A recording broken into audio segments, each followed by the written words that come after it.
Hello! It's stream time again. And we're still playing the Invincible, so let's see. After analyzing the balloon logs, Yasna confirms the presence of humans in the area. She also discovers the potential location of their hideout.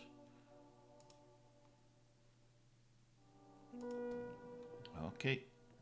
It's nice that they re-summarize that. Okay, I think... Hi Ada, how's it going? Yeah, I think it actually save pointed us right after we looked at the things in the drone, so that's nice.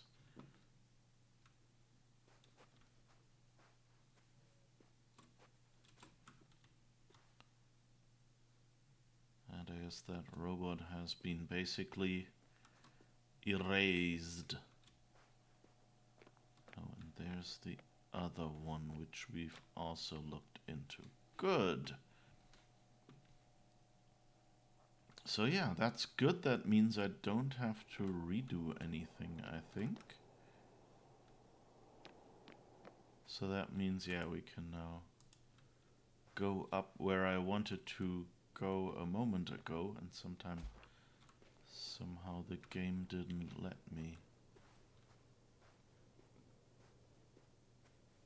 Which is kind of like you have an obvious path and you don't show it. I mean, you know, like story-wise, you know, it kind of makes sense that maybe you would say, you know, unless I have some clear indicator, why would I climb up there? But it kind of seems like, I don't know, it always feels like a cheap trick to me to just block a passage until you found information. In that case, you know, I would have kind of given a nod to... Status? Nothing's changed, Astrogator. Understood. It would be, you know, kind of nice if they had just gone, you know, if you tried to get up there and said, hey, I'm not making the effort for that climb until I have a good reason. And the game is already hurrying me along. Status? Yeah, give me some time. I have to say that's kind of... I mean, on the one hand, it feels, you know, the game seems more alive that way. That, you know, he would ask, like, hey, what's going on down there? On the other hand, kind of like in these games, part of, you know, what makes them great is being able to just, you know, explore a little bit and enjoy all the stuff they've designed. And so the game going, hey, come on, continue, is not so good.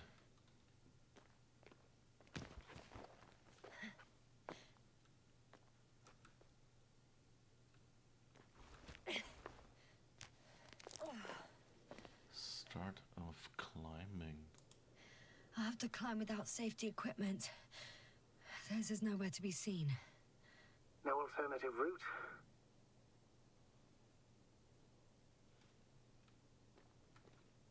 This way seems to be the only one.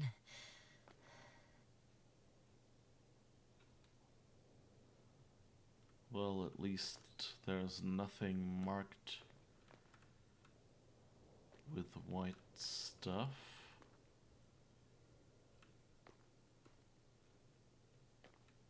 Nope, doesn't let me climb up there. When you explore too long in this game, the character starts complaining, though. Yeah, it's... That was kind of like when here at the start. It was like... Yasna! I'm all right. I'm almost there. Perhaps it's the last moment to go back. And do what? As far as I remember, we ran out of options here. It's just, if I were you, With all due respect, Astrogator, it is me being stuck on this surface. So if you let me, I'll take my chances. And I will find the man.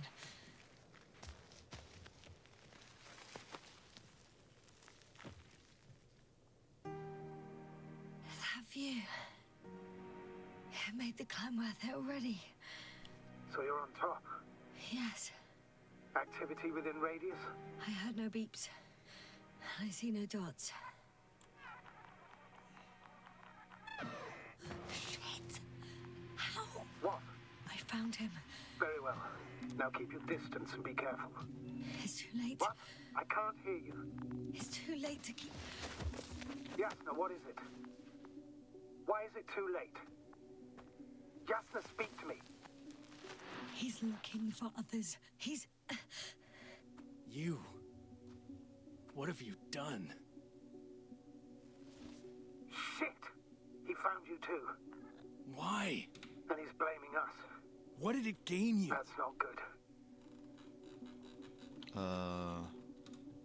Hello? It ignores my mouse wheel.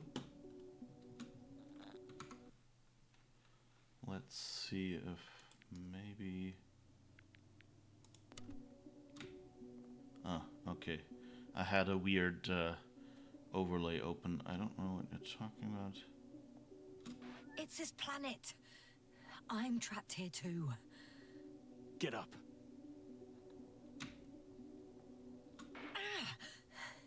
So much for talking. Yasna, don't provoke him. If you would just listen to me for one moment. I said get up.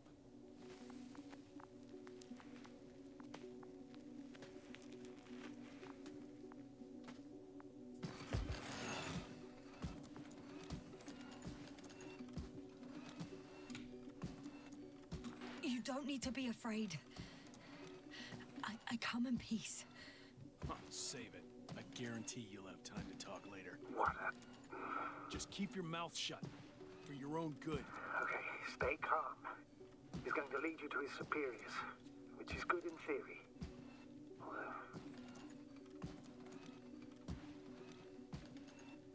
Jeez, this is so slow.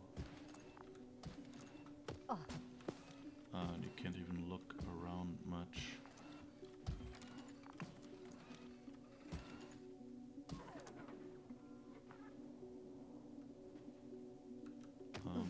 Wait. Don't move. You didn't even spare the Arctan. Got some nerve to unleash such murderous shit.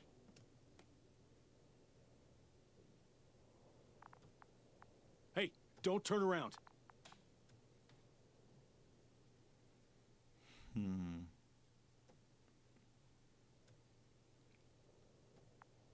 Yeah, he thinks we're doing the thing with the flies. The question is, are we?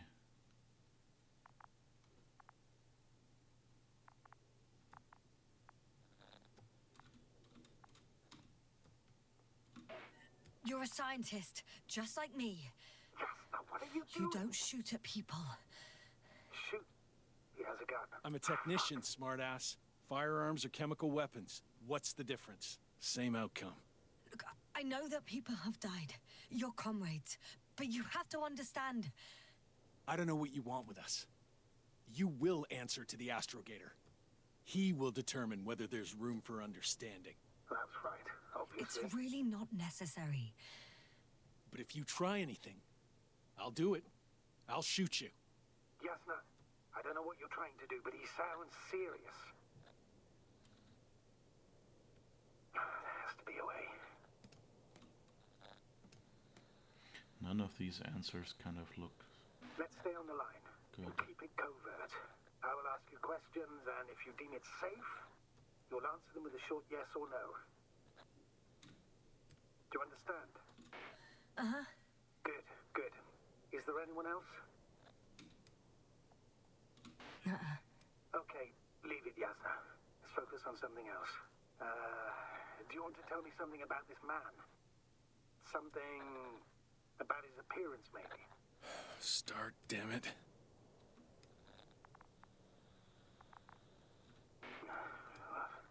Something else then. It works. Let's go. Break time's over. I can hear something's happening. When it rains, keep it up. Straight ahead. Where is it taking you? Do you think you could ask? Where are you taking me?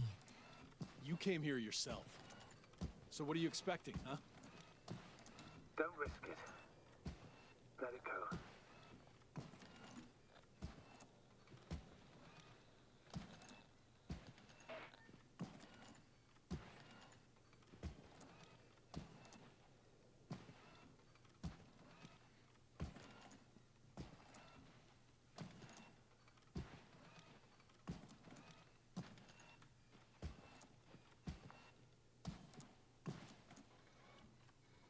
Jasper, I'm losing you. The signal is getting weaker. Wherever he's leading you, we won't be...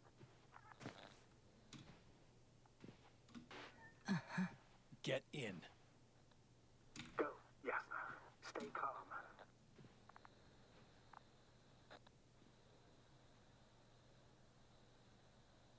Go.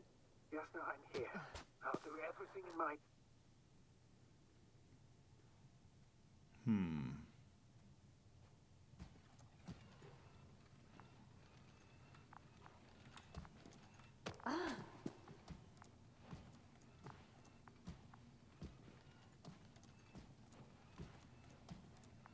Following a cable. Interesting. Yeah, I'm kind of wondering where this is going. So let's see.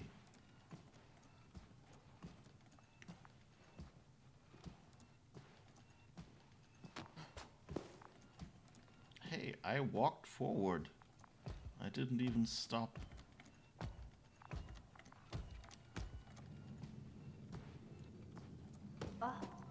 Sit here. And don't you dare move. I have something for you. Got an achievement called Survivors. Oh, there's something behind him. That's Someone. even more than we need.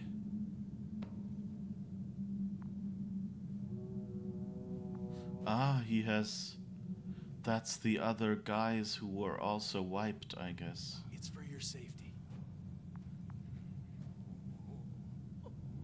I'm glad to see you guys too. What about our friend? Still cranky?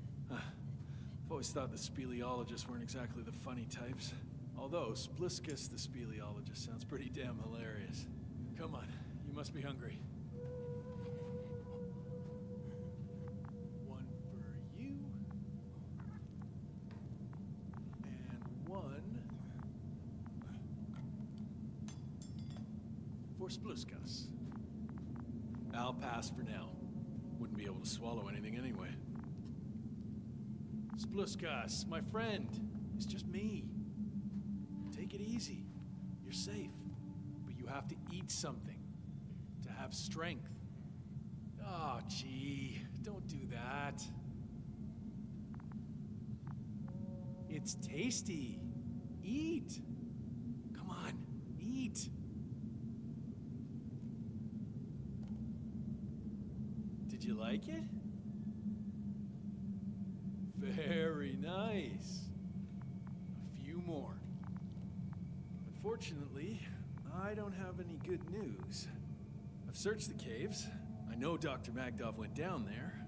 If only you could tell me which cave she worked in. Maybe it would be easier then. If only you could. Sebulon has also gone missing without a trace. I don't even know where to look. And the whole convoy crew. I'll go there tomorrow. Maybe by then, with reinforcements. And it went smoothly. And you objected so much.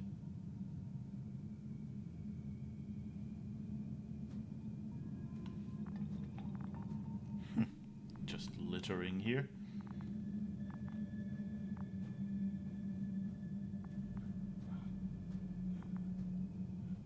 Oh, he's curious about me.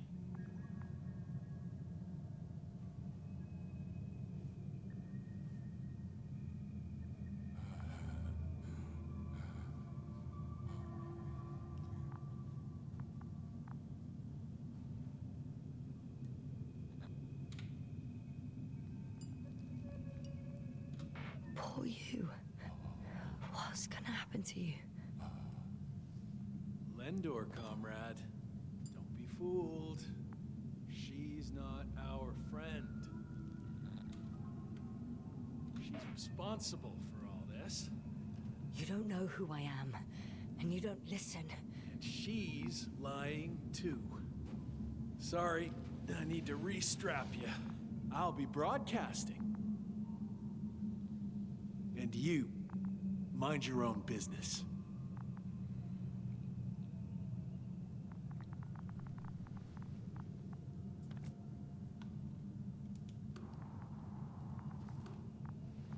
Hello, Bridge.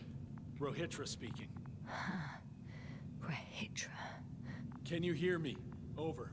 You're still not getting through. This is an urgent announcement. It's the 26th day of the mission, 1300 hours, 42 minutes. I am reporting the presence of Commonwealth units on the surface of the planet. I have arrested one person. It's a woman, unarmed. I haven't noticed any other people or other units nearby, but this person was in active radio contact. I'm requesting backup. Over and out. Hey, Milos. Hope you're still in range. Listen, the Commonwealthers are here. I have one of them, a woman. She was talking to someone on the radio, but I didn't see anyone around.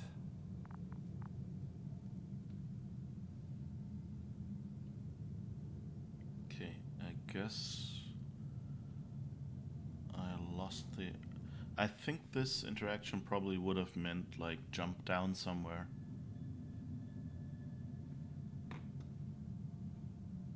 I see what you're doing. I just wanted to sit more comfortably. Yeah, sure. Better get comfortable with discomfort. We'll sit around for a while. My name's Yasna. Not that I'm asking. You're Rohitra, right? I work as an astrobiologist. Brother is a spy. Don't eavesdrop on me, Yasna. Don't talk to me. I just wanted to ask. Don't ask. So what now? Talk to the wall?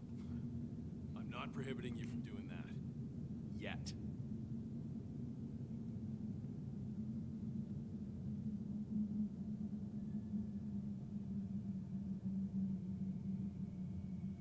You've been camping here long?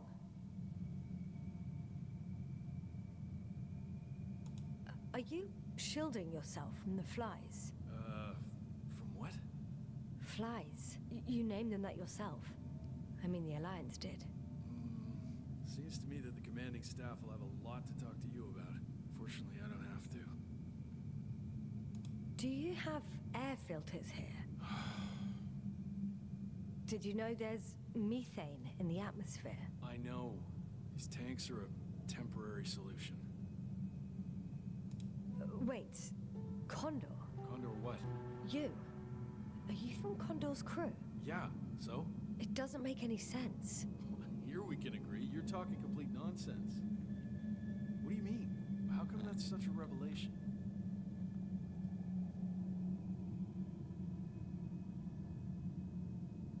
This is your flagship. If we'd known there was a ship of this class here, we would never have landed on Regis 3. That was not our mission. There you go. Will you finally admit what you were up to here?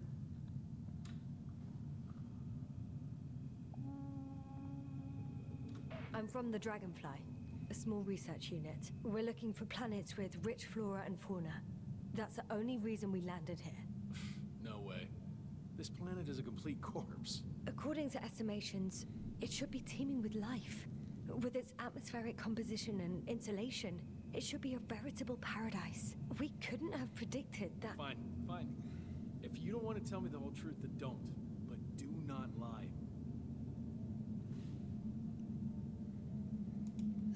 Do you smoke? I would if I hadn't run out.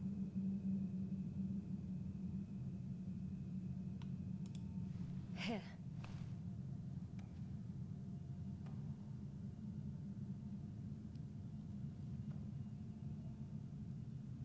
Oh, Lems. That's a good brand. Koval always smoked them.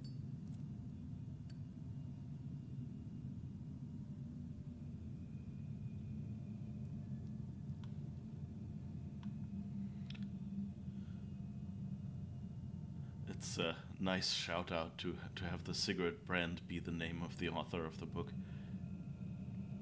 Okay. So tell me why you came here.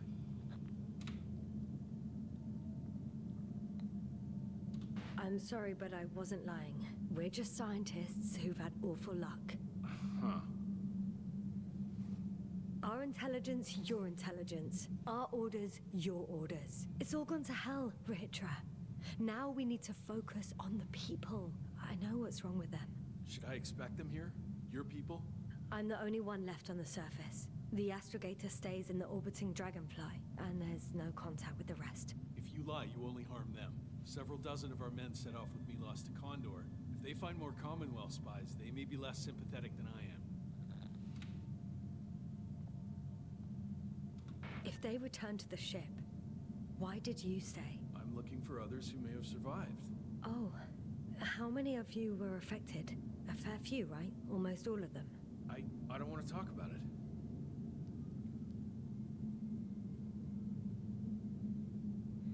Maybe not the best venue of questioning. When was the last time you had something to drink? The last time? I don't even remember. Thought so. It's water. Local, but treated. Go ahead. You must be thirsty after everything you've been through.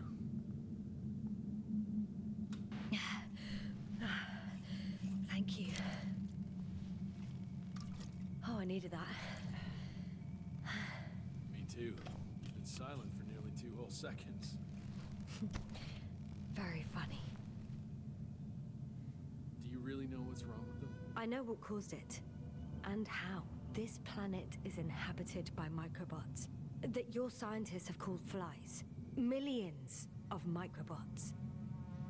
A real cloud. What? A cloud of flies, which can literally erase the human mind. Wash away all memories. That sounds... Can you prove it somehow? I could, if you released me. Nice try. We'll do as follows. Arc-10 will watch over you, and I'll keep an eye out for Milos. As soon as he returns with help, you will show us this cloud. Arc-10, come to me. Supervisory procedure. One person, a woman. No Alliance ID. Targeted. I confirm. Should I start the surveillance? Yes, guard our guest. Oh, great.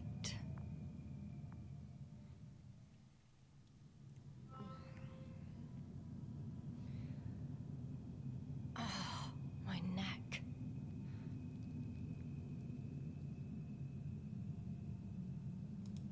Oh, you fell asleep. Finally. Only the robots left.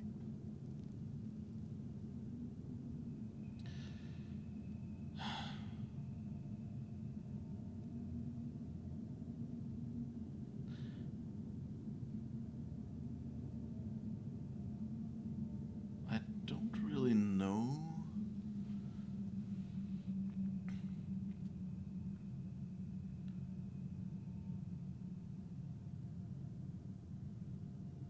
I mean, the robot is doing surveillance, so would be stupid to try to get up, I guess. And they've locked me into a very narrow angle of view. I can't, like, look behind me or anything like that. So I'm not sure if it's just, well, you have to move forward, or the game won't continue.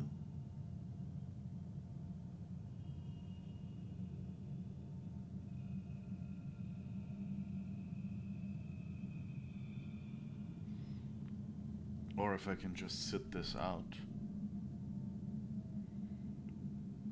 I kind of like the way this goes. I mean, mean, it would be kind of stupid, I think. Like, she's reasonably safe. Like, if they take her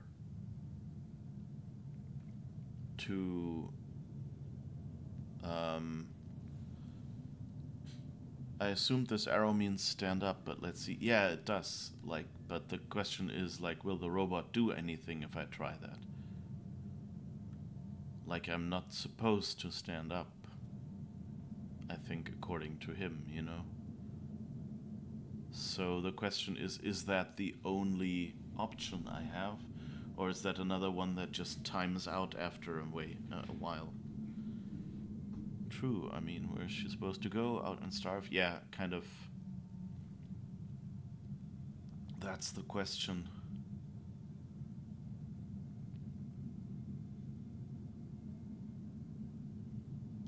I mean, she's, yeah, as I said, she's reasonably safe here. She has air. He's giving her water, so she's being treated reasonably well. And he said she's supposed, well, the whole, well, you're supposed to take me to those flies is, of course, not really where you want to be.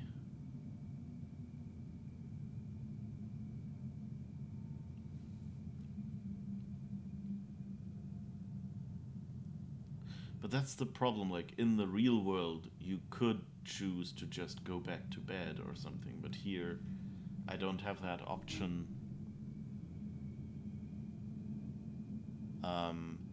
And it's not quite clear whether this is just a loop, a quick time event where they're just waiting for me to get up.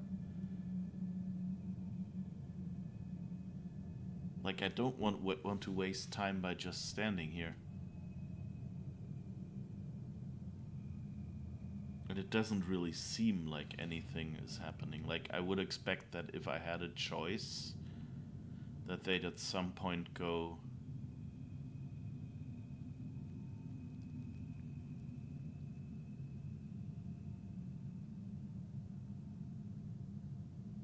and, you know, like, have her, you know, like, go back to sleep or something with that horrible one eye closing animation that they always do. And they're not doing that, so kind of...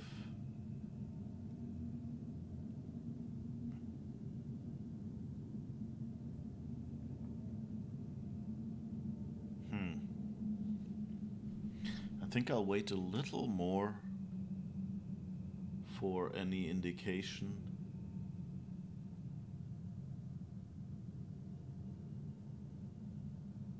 And then I guess I'll have to get up.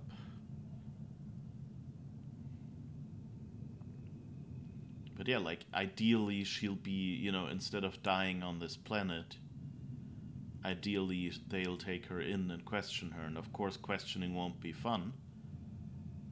But, you know, considering the alternatives, it's at least a chance at surviving. So,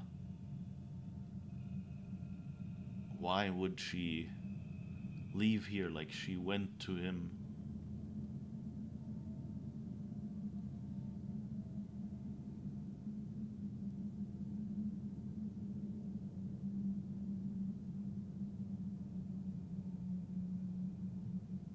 But yeah, still no movement, no action, no situation.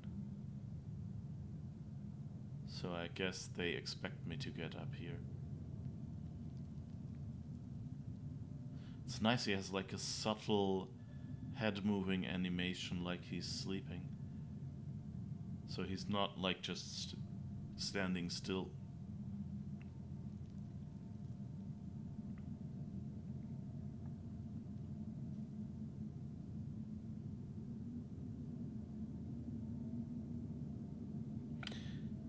Yeah, I guess at some point I'll just go, well, this is a stream and it gets boring if I'm just sitting here and nothing happens, so I guess... I think I've waited like 3 minutes or something now, so not really seeing how this will continue. So... You don't know the concept of weariness, do you? Yep. Okay, so that doesn't work. Oh, what's this?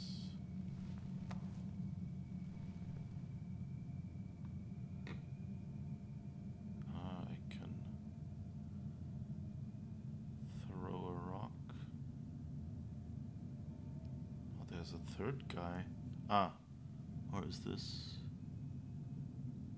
an air? Yeah, I think that's an air container.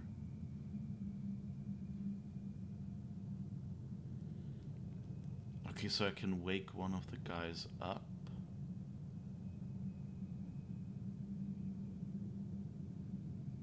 Am I throwing his rock? the target looked like it was on his crotch, which wouldn't be nice.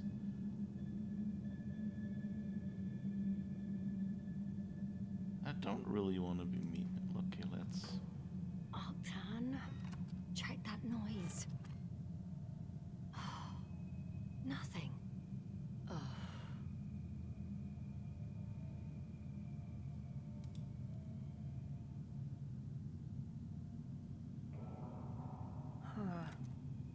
Still nothing. I don't want to hurt this guy. He'll probably like jump forward and fall down or something. Spluskas. Psst. Priority 0. Man in danger. Bingo.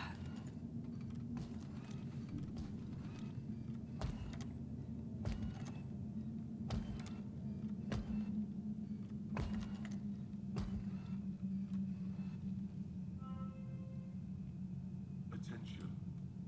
Man in danger.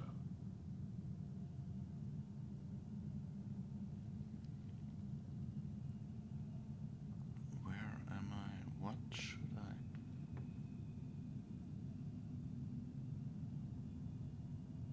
I don't want to do anything.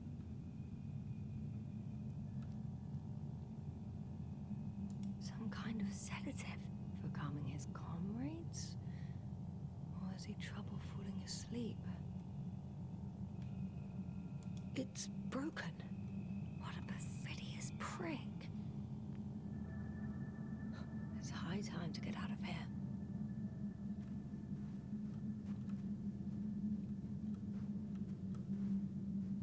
Okay.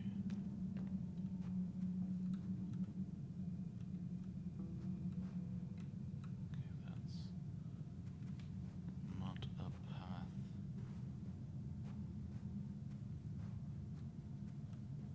Okay. Robot doesn't seem to be following us, but who knows? Phew. It worked. Astrogator, I escaped. Doctor, what a relief. Where exactly are you? I'm near their hideout, though I intend to change that as soon as possible. There. Have you met Spluskas and Lendl? Yet. How do you know their names? I've intercepted the Alliance's communications. Keep going. We'll discuss everything on the way.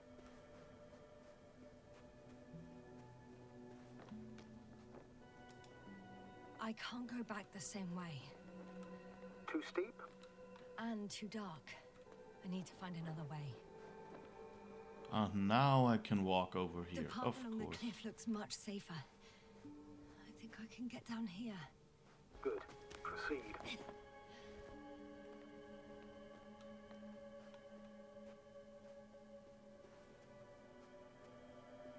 Yasna, I have to ask. What happened in the last few hours? That man... He didn't hurt you, did he? I talked to a Hitra for quite some time. Then he had an Octan guard me, but its algorithms proved easy to trick. What do you make of this man? What kind of person is he?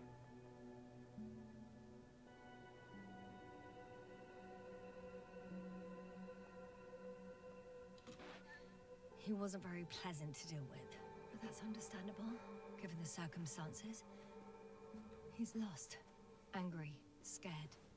It's a shame I failed to win him over. And we need a new plan. Yeah. Seems so. Although I could use some rest. It was a rough day. A night. Rough couple of days, actually. Sorry, Doctor, but you'll have to get away from there first.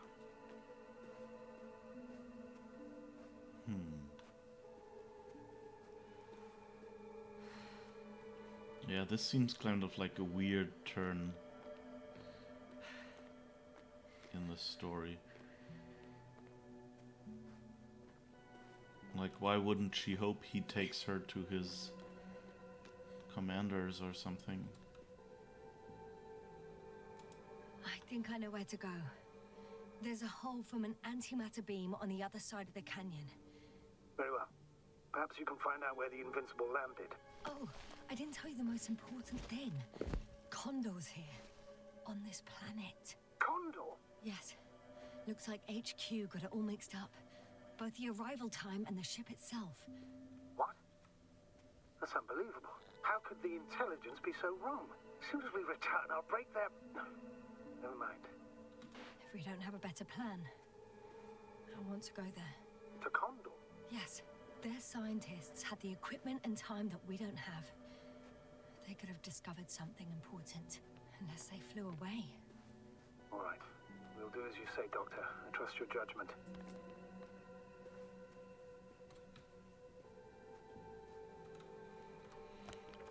Alright, follow the route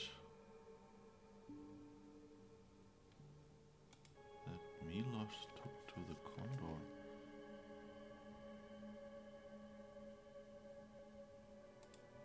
Taking side B.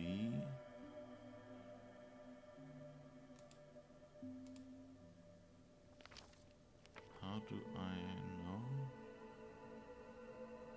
Hideout. Okay, so I guess we're getting back to the balloon.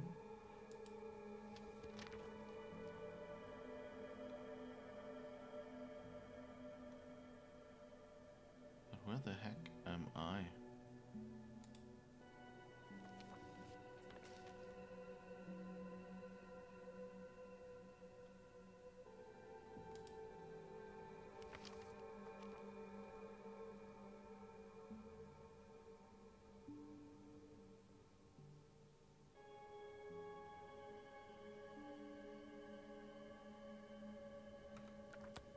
I have no idea where that route would be.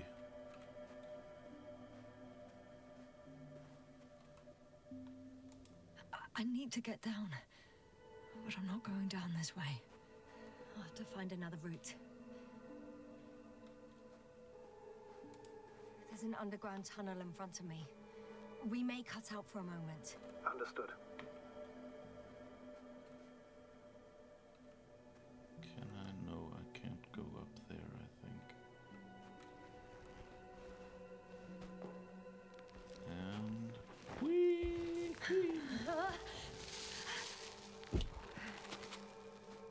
There's a lot of sliding going on in this game. This animation is really getting a workout. Can you hear me? You're cutting out a bit, but it's not that bad.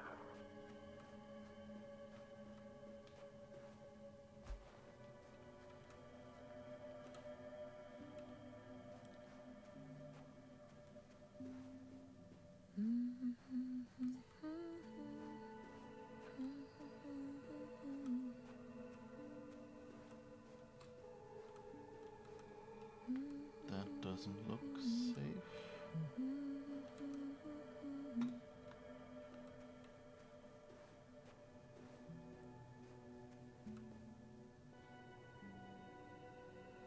Oh. There are machines here. Frame rate has dropped. Looks fine from my side. Even the stream. Yeah.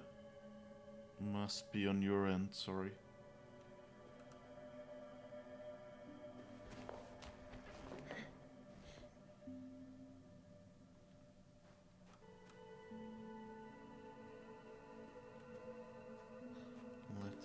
what's in here.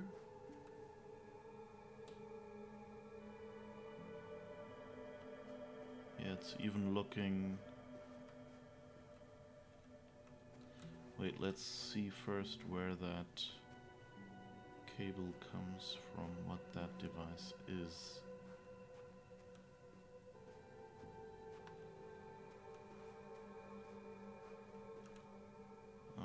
Okay, nothing I can get to, but it kind of looks like it's for measuring, and I guess over there is a car that I can use.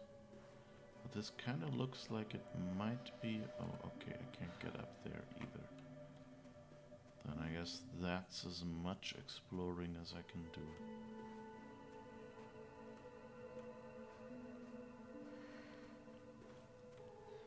But that looks like there's another car. Yeah, another rover. Oh, and there's the probe. Is that my rover?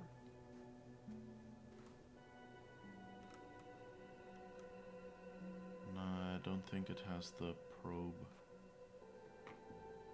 Do you still have RTY? Sort of, yeah. Don't seem to be doing much.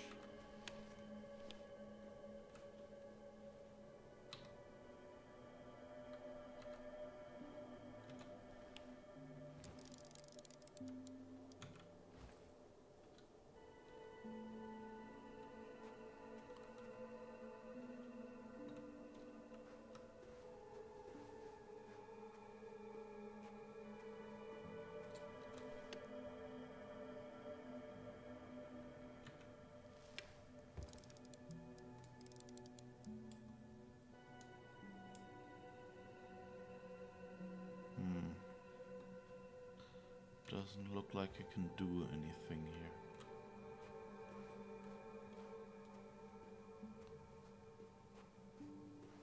Yes, Rahitra has a rover.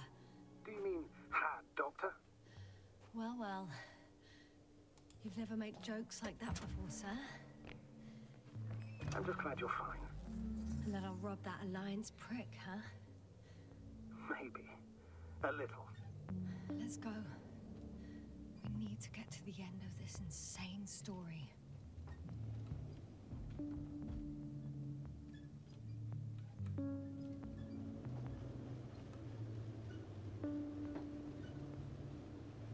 Oh, what's this?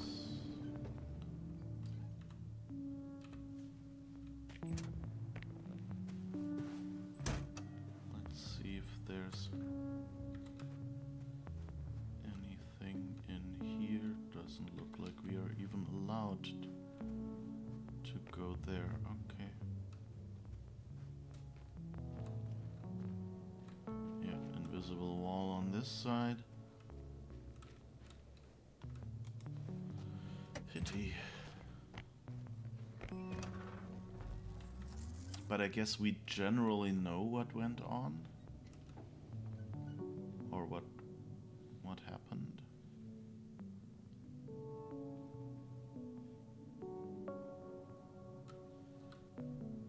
Let's look at the map.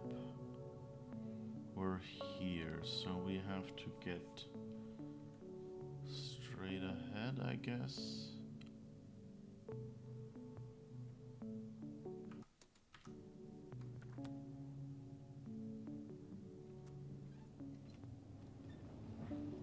Or up here.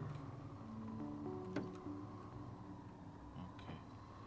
There's the probe, so Rohitra probably knows we took his ride.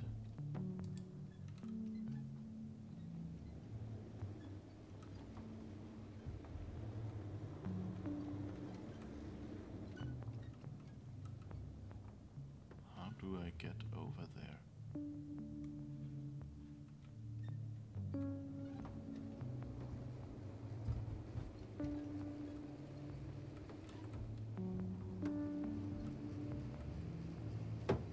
I'm wondering, what is Condor doing here? I have no idea. Rahitra didn't tell me anything about it.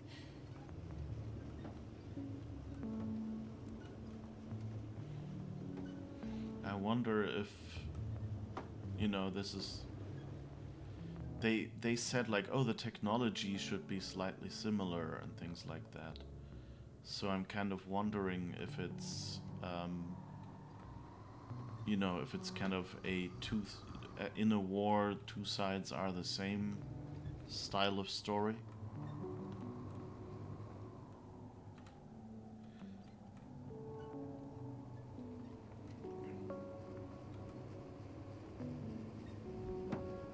If we can, like, basically it seems like they are roughly in the same situation as we are. So they might have been sent on some weird secret mission that they personally didn't know about, and that's why Rohitra couldn't tell us anything. Oh, that was some popping in of scenery. Wait, can I switch that somewhere? Because, I mean... Graphics... View distance. No, it's already set to epic.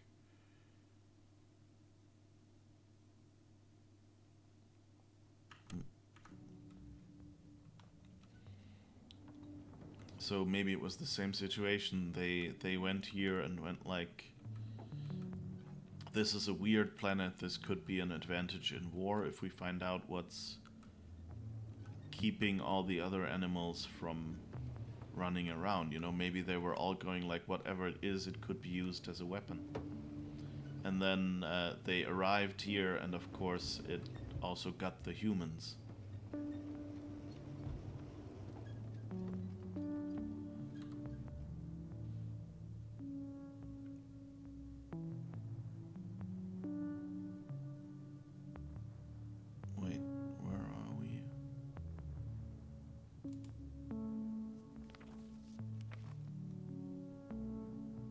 Okay, here we are. Are we headed in the right direction? Well, I guess we'll see.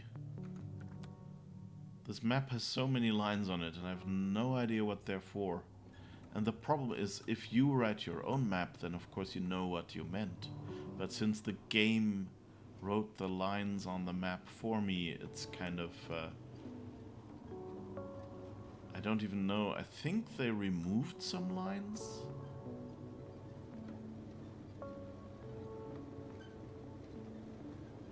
But anyway, yeah, it seems kind of...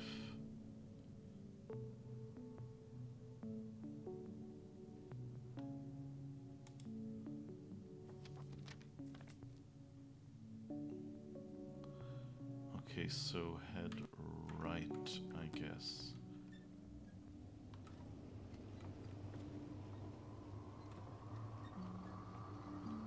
At least these are wide roads, so this vehicle feels a lot more like a car and less like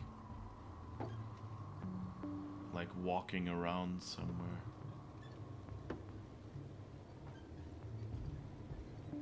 I've driven to the place where they were stationed before they set up the base. Do you want to stop?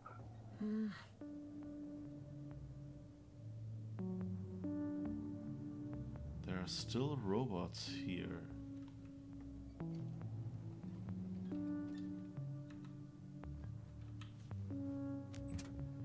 Let's have a peek. Okay. Maybe I'll find something worthwhile.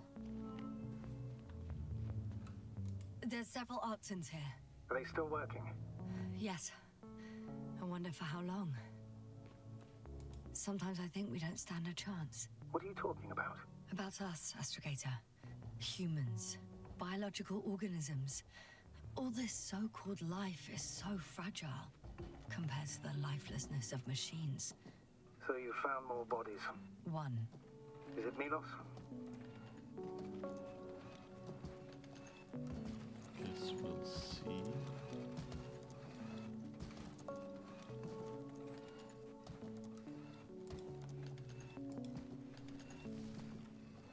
No.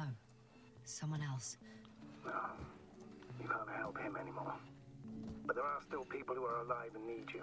Let's not forget about them. As you said yourself, Doctor. Please keep going.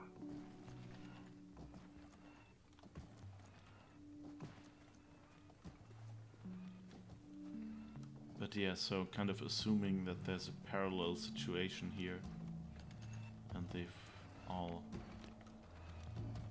kind of lived through the same thing.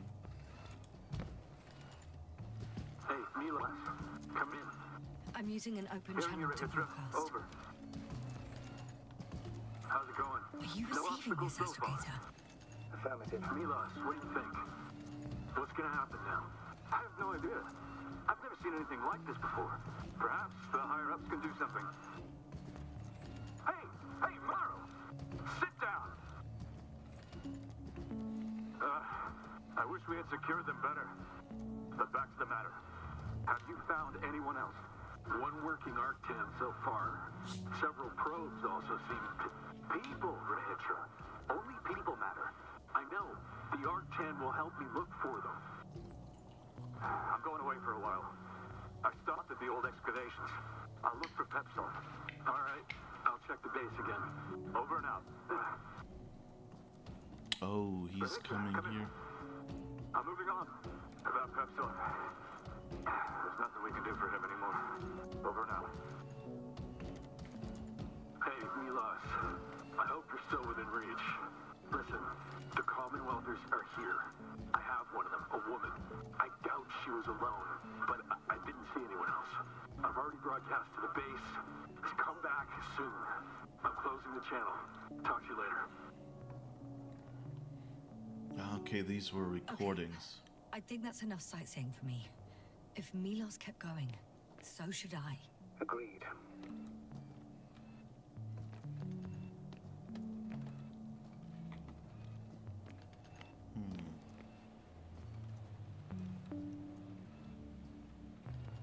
Let's have a quick peek. I'm never quite sure. There's a probe. Can I call that one down somewhere? I guess these are all closed.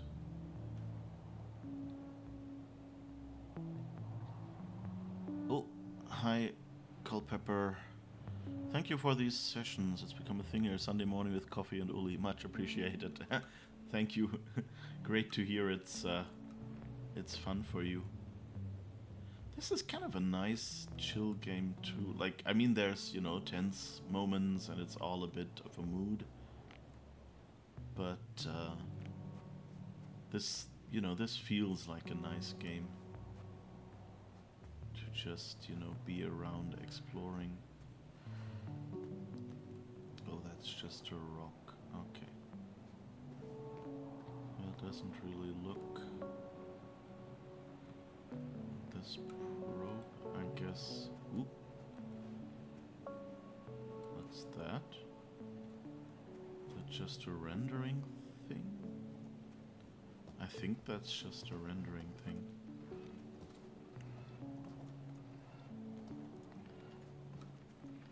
But yeah, and have a good breakfast or coffee at least.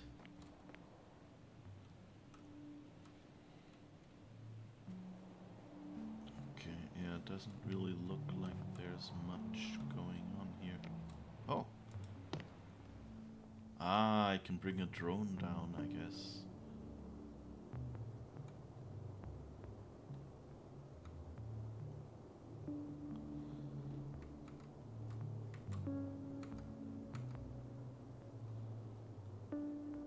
Oh. Ascend. Descend. Whoop. This seems...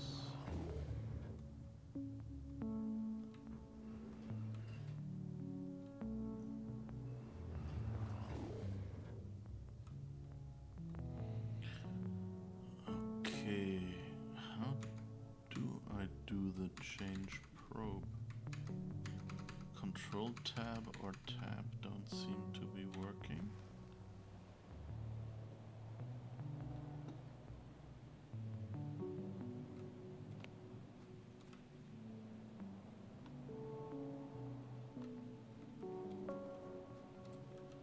Ah, but it's landed over there now. Okay, That's good.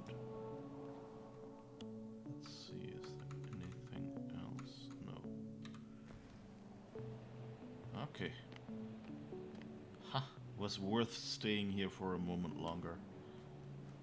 I hope. I mean, I haven't seen the innards of the probe yet.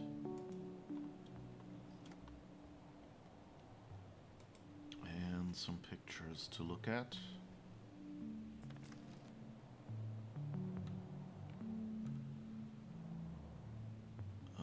Okay, so that looks... Let's move over a little bit so the background is a little more homogeneous. Guess that's them leaving with the crane, or... You admire a beautiful view. An hour seems like a minute. But a minute on a hot stove will seem longer than an hour. Does we just three feel like a hot stove? Sometimes. Okay. Yeah, that seems like they're driving off with the cranes. So not really.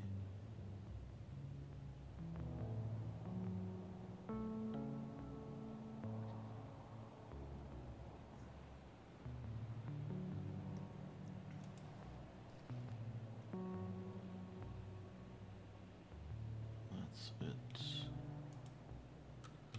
Okay. Had hoped to get more than just that. I need a night vision mode, yeah, kind of.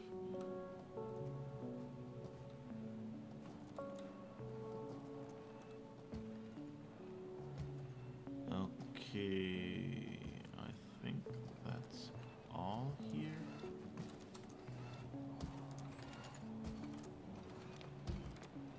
But yeah, that conversation where he says people and the other guy says, well, the Arctan will help me.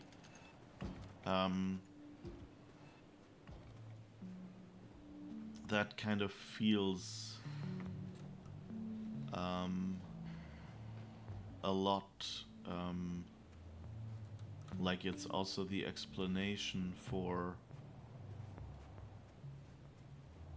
why...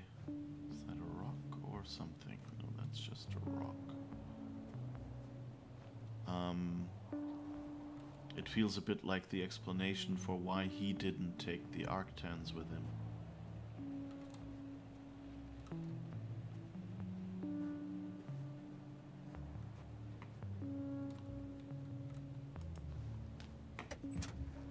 Oh, wait. No, that's the... But, wait. I completely... forgot...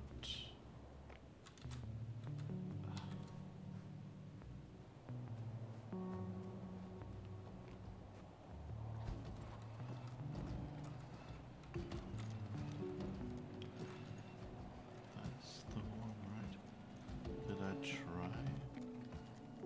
Oh no, okay, I can't even go up the stairs. Okay. There are no stairs.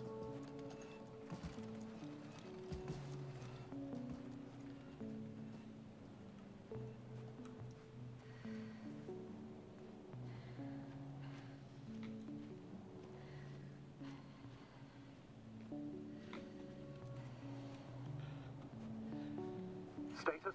What's new? Well, nothing really. At least not in the last 5 seconds, sir. Right. Thank you.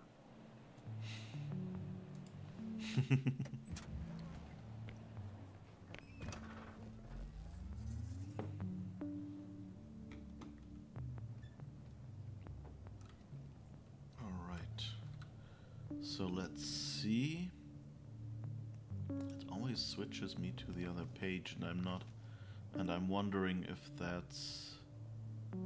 Okay, straight ahead on the left. I wonder if that's the game telling me that I'm headed in the wrong direction.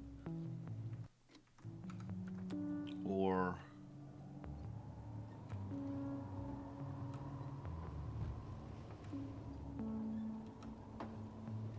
if it's just a bug.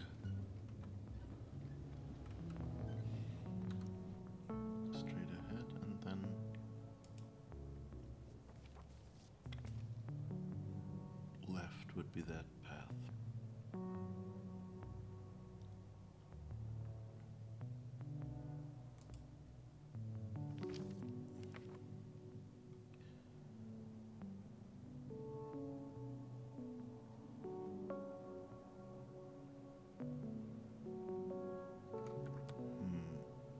But it says keep following the road, so that sounds like I'm on the right way. It's just, you know, they have this simulation of like you have a notepad.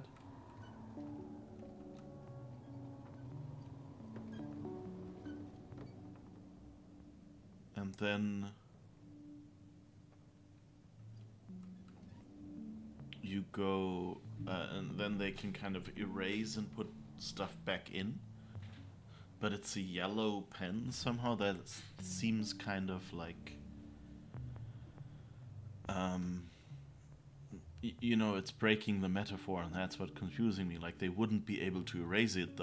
So obviously these lines would have to be the ones I've already seen, but it's actually, I don't know if it's supposed to be digital or if they just went screw realism.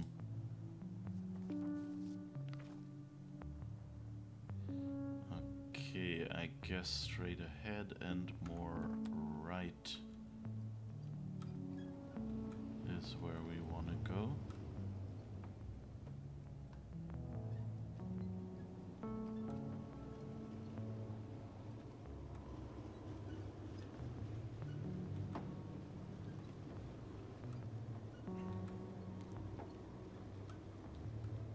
Oh, there's another force field. There's a problem. I'm listening. The route they took is blocked by a force field. There must be an energobot somewhere, but I don't know if I can get to it. Maybe you can go around the field. I'll check. Although...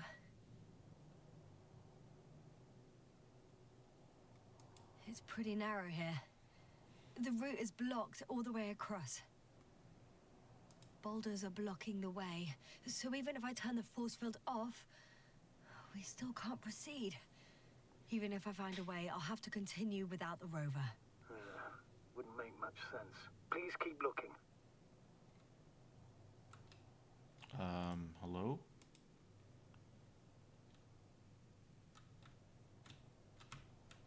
I can't accelerate anymore.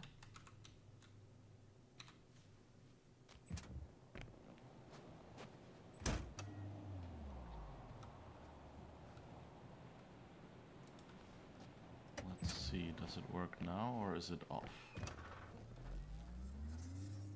Yeah, no, it's not driving at all. So I guess this is the point where they say, well, you can't. I guess they meant these boulders. Okay, yeah.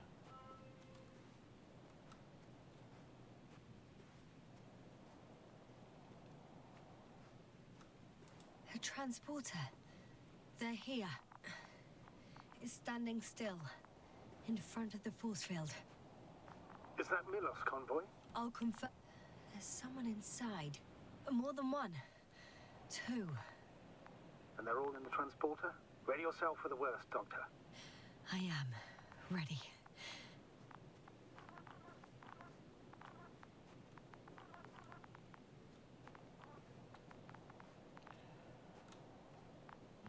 Okay, so where do we... Oh, there's a door here. I'm going in. Well, actually, I'm squeezing in. Still, no one here. They must be in the back. That can't be good. Are you trying to turn the power off? Yeah, I probably should.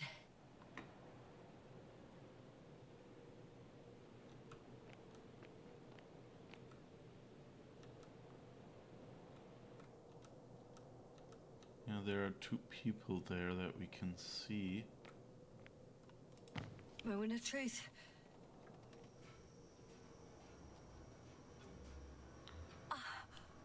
It's on. There's another. There's another transport up there under the shield. Yeah, so I guess someone left people behind. And another bunch of Mierwa helmets.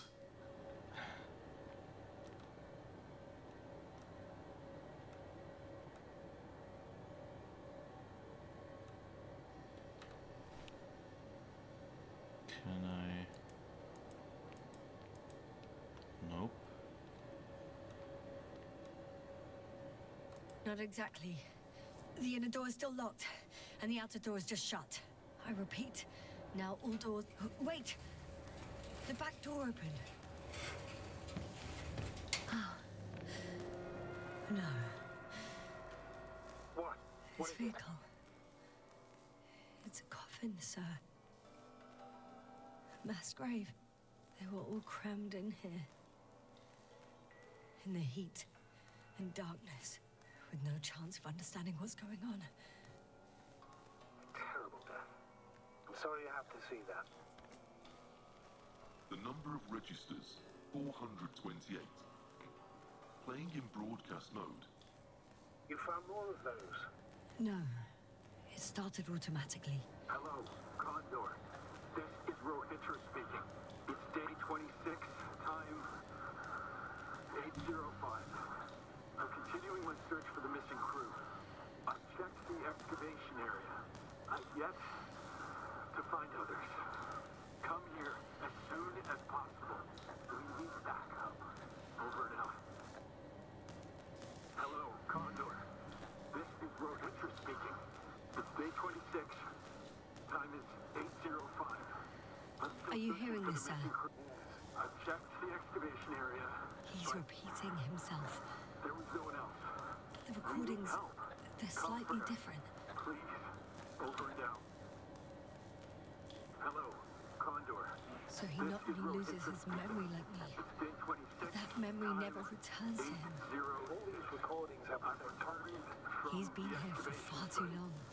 Far too long not to receive help from They Condor. were no longer there. I'll continue my search. Nobody will come. For your support. I'm afraid there's not a soul Come here back, will you? on this damned planet, except for the three in the cave. This is Rohitra speaking. It's day 26, time 8:06. I've returned from the excavation site. I was looking for others, but they were no longer there. I'll continue my search. We're waiting. Expect a jump scare at any moment. Will you? Over and out. Hello, Condor. This is Rohitra speaking. It's day 26, time 8:06. I've returned from the excavation site. I was looking for others, but they were no longer there. I'll continue my search. We're waiting for your support. Come back, will you? Over and out. Hello, Condor. This is Rohitra speaking. Ah, and here's the back door open. Time is 8:05. I'm still searching for the missing crew. I've checked the excavation area, but I'm listening. let's skip listening to the rest of the recordings. Can you stop them? No Come way. for us. I'm not going back there. Over and out. Hello, Condor. Let's change the channel then. This is Rohitra speaking. That I can do. Day 26. All right. Talk to you in a second. Time is 8:05. Ah, much better. Agreed.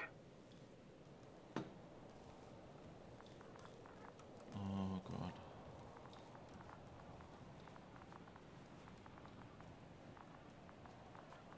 Oh, what's this? Oh, it's probably just the scanner thing.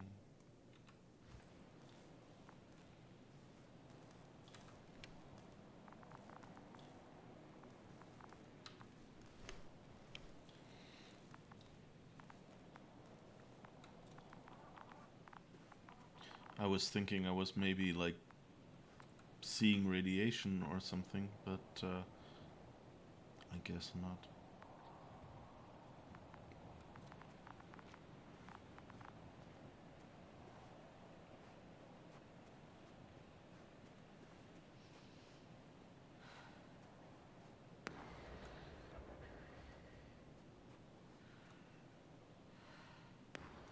Astrogator, someone's firing distress flares from near the hideout.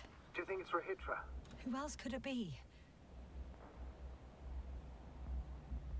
Did he realize I ran away? No. He broadcast a radio message, but didn't say a word about you. As if nothing had happened. Oh. It means he just started a new cycle. Please be more clear. He fell asleep and forgot what happened the whole day. And once again, he will wake up on the 26th day of the mission. I almost feel sorry for him. Don't joke about it. If I don't snap him out of this cycle, he'll keep repeating it until he dies. Or goes insane. Of course, I feel the tragedy of this man. You want to rescue him, even though he's still a threat. You don't have to say anything.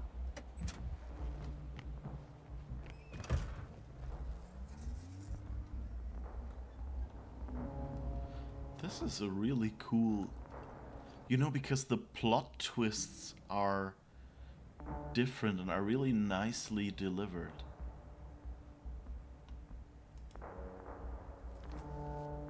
I really like how this story just slowly builds up. So the question is, how do I get back to him?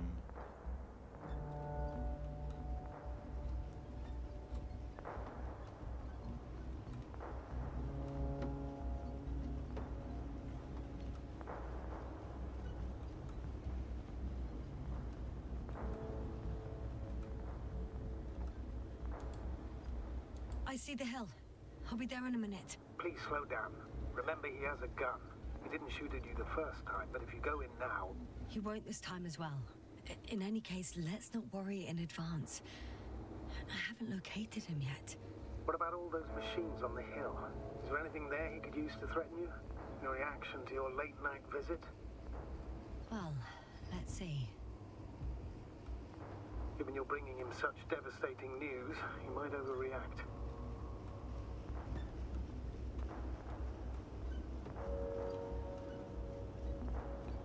Machines where? Like, is he just talking about the first base, or?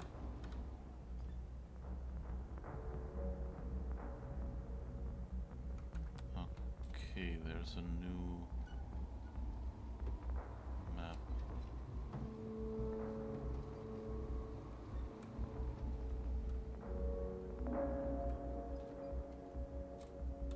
Okay. They don't let me drive here.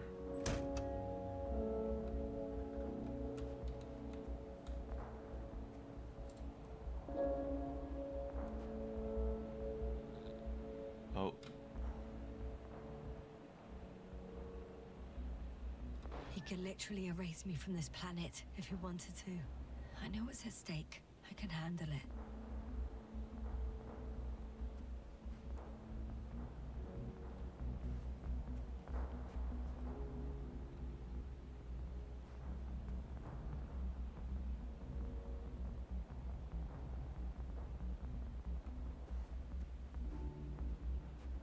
There's a spaceship over there.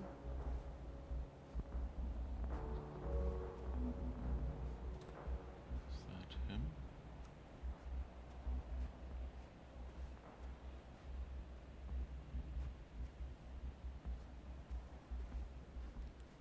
What I wonder is... I guess the convoy was hit by the EM field?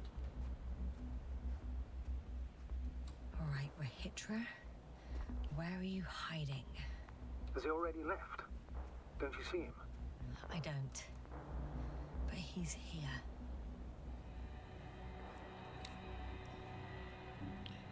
Don't open dead inside. Yeah, don't dare to open inside. That's a nice little... Lem's not the jump scare type, but who knows about game developers? Yeah, I was kind of wondering. But I guess it... You know, if they get the... I mean, how would you even do a jump scare in a book? You know, it doesn't work as well. I mean, all you can do is basically say, suddenly someone jumped in front of him. But you can't really, you know, it... although, I mean, who knows, maybe they You know, like, what was it? Orson Welles? Didn't he also write some of the stuff he did? And so, you know, there could be that Lem was involved in something and said, hey, yeah, here, I would have done a jump scare if it wasn't a book. But, yeah, it seems kind of, yeah, I don't know. I was just like, since they made me take so many small steps. But that's also what I like about this story, why it keeps growing on me, is that they don't go for the jump scare, which is kind of a cheap way to get excitement, but kind of they make you do these small steps. Like, I think that was something that annoyed me at the start of the game a bit, that they sometimes, like, made me, you know, like, do every handhold when climbing, basically.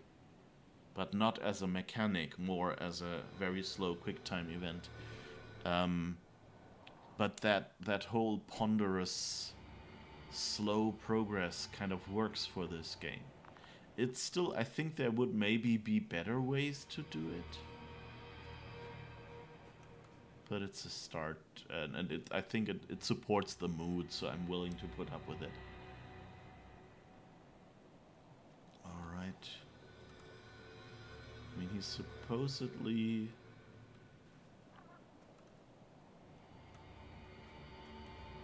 right in front of us.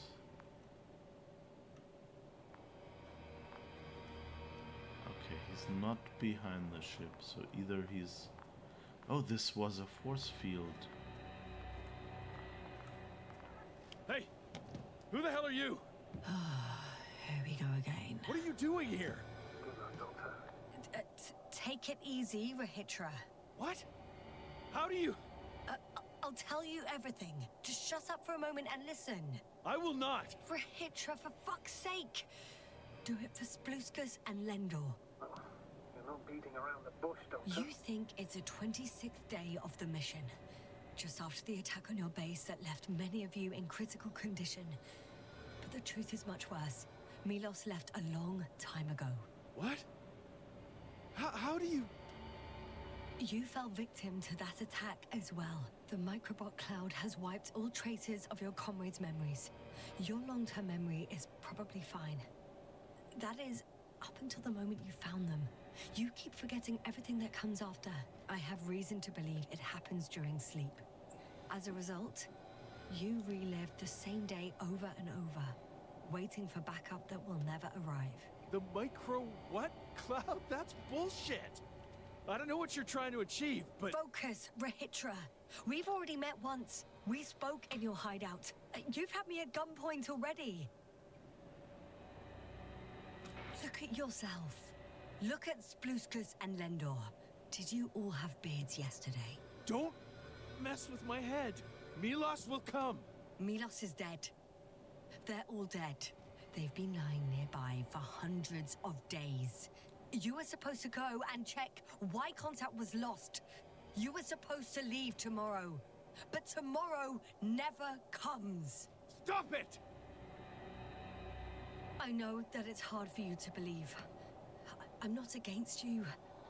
I came back to help you. No, I'm warning you. I'll use my gun. Rahitra, I know you won't shoot me.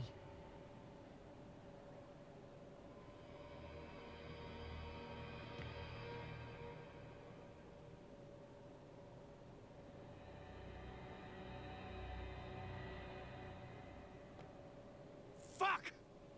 How long have I been here? Good. You're finally getting to him. 428 days. At least, that's how many times you've broadcast your morning message to Milos. This cloud? A result of the evolution of inorganic beings. It attacks the most important parts of biological organisms. Our brains. It responds to radio waves. That's how it found our crew. Damn it. Every time I broadcast, it was was a wave bombarding all devices. This electromagnetic field. The cloud produced it. Doctor, That's right. This is how it damages our brains. Our robots and all machinery. hate to interrupt, but we have a problem. The cloud is coming. Right now.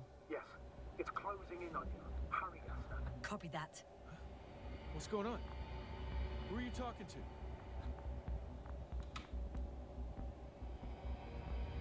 This is a topic for another time. The cloud will be here soon. Quick, lead to the hideout. Now, move! Can it get through the force field? Hey! What are you trying to do? I'm done waiting. There's no need to anymore. There's no one left to look for. All that's left is revenge. Astrogator, I think he wants to fight. What a fool. Can't you stop him somehow?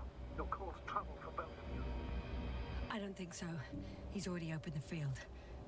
I see. But if you can't beat him, join him. You have a much better chance of survival if you stick together. Hey!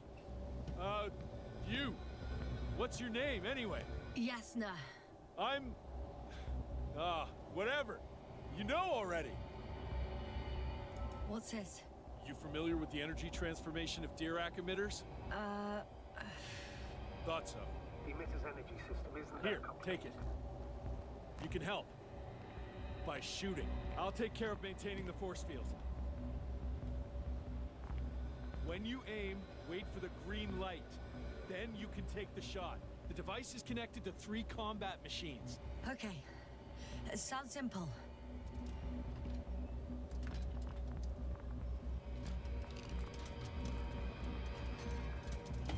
Check. Hey, over. Let's stay in touch. Copy that. It's getting closer. I don't see it. Soon it'll be within range of the guns. It's coming from the east, over the hill. East over the hill. Oh, there. Affirmative. I see it.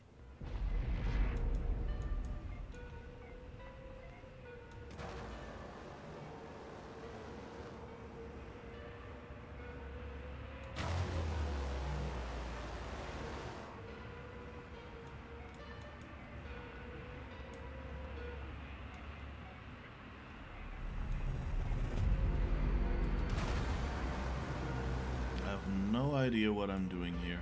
Power, 60%. What? Why not 100? Or I'm better this way. We don't want to go full power yet.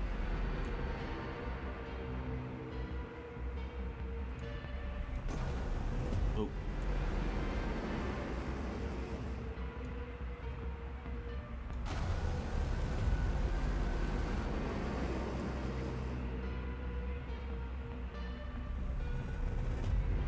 Work? Yes, look up. You see it? They're forming a cluster. The pressure is increasing dramatically. I got some. Did it help? Yes, that should be enough.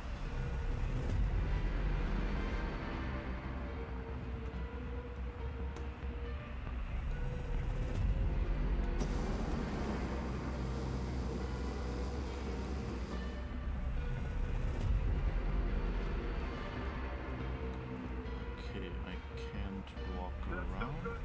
What is it? What should I do? Come on! Tell me where to shoot! That's not so easy. There's too many. Just shoot them. Oh, come on.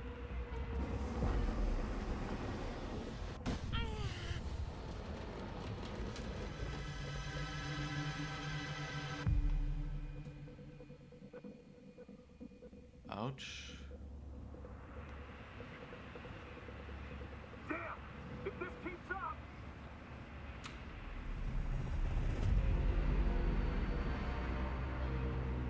Don't you give up now! You wanted this fight, so fight!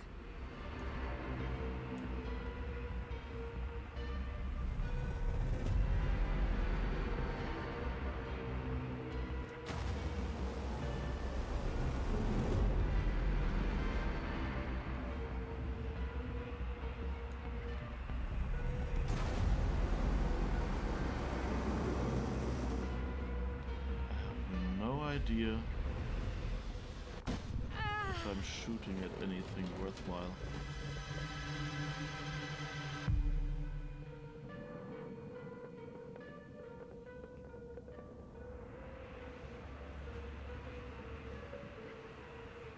Sounds a bit... The field keeps shrinking. Do something about it, will you? Rahitra, are you there? What's going on with you? Fuck. Yeah, he's probably already been EMP'd. You've got to be kidding. Stay in touch, yeah? Huh. Good one. You could warn me before you bugger off someplace. Where are you?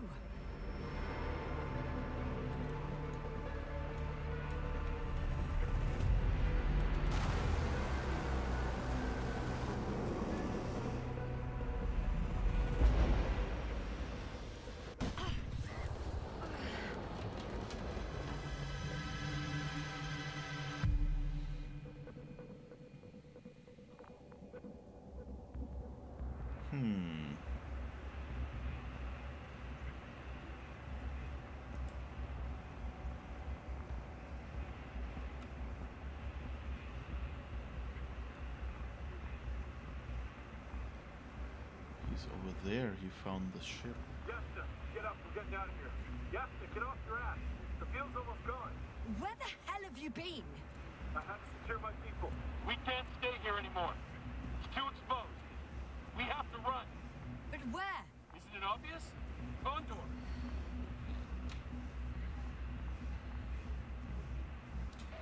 You don't actually expect anyone on the ship to have survived, do you? I'm not that naive. I need the Condor itself. In order to... Have the entire arsenal of our flagship at our disposal. We might be losing now, but it doesn't mean we can give up. We'll send the Cyclops out to fight. Cyclops? That's a code name for... It's more of a moniker. We're an 80-ton machine with firepower exceeding all antimates combined. We usually use it in conditions of high radiation contamination, enormous pressures and temperatures. Due to the interference of the force field, it floats several feet above the ground. So it doesn't depend on the surface. In addition to the Dirac force field, it has an antimatter spherical blaster, and it has the most advanced electronic brain at our disposal. Defeat is not an option. Wait! Haven't you had enough? It might be time to hide and consider other options. You must be kidding. I'm not gonna sit on my ass in the dark. Now I finally know what happened? I see you're not gonna listen to me either. Because there's nothing to talk about. Look, I'm giving you a simple choice, Yasna. Are you going or not? Go where there could be water, medicine, resources, or stay here to die. Wow, such a hard choice. I hope I won't regret it. Too bad you didn't mention earlier that you had a working saucer. We could fly to Condor right away. Or even into orbit. Working is a big word. It's just a tin can with a couple of sputtering engines. Controlling it technically doesn't work. Somehow it does not surprise me. Let's fly. Just a minute. I'm waiting for the force field to shut down, which should be soon.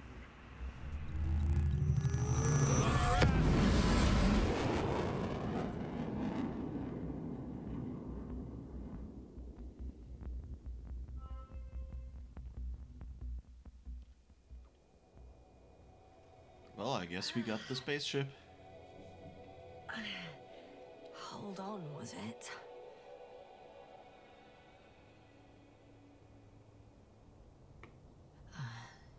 He's not here. Rahitra, he took his men to the ship. They're inside now.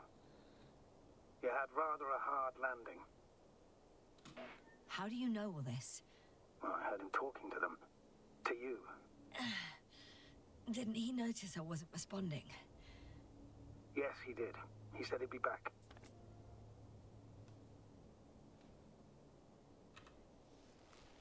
If he expected me to wait here, he's sorely mistaken. Or maybe he doesn't remember.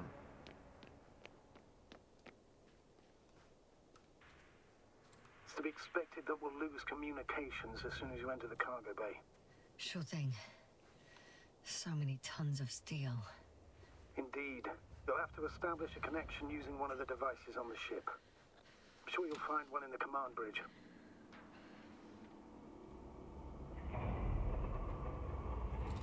Later, Astrogator. I want to get to Rahitra first. And there's a good chance you'll be there. So that's their marvel of military technology. Rahitra wastes no time. Is it attacking already?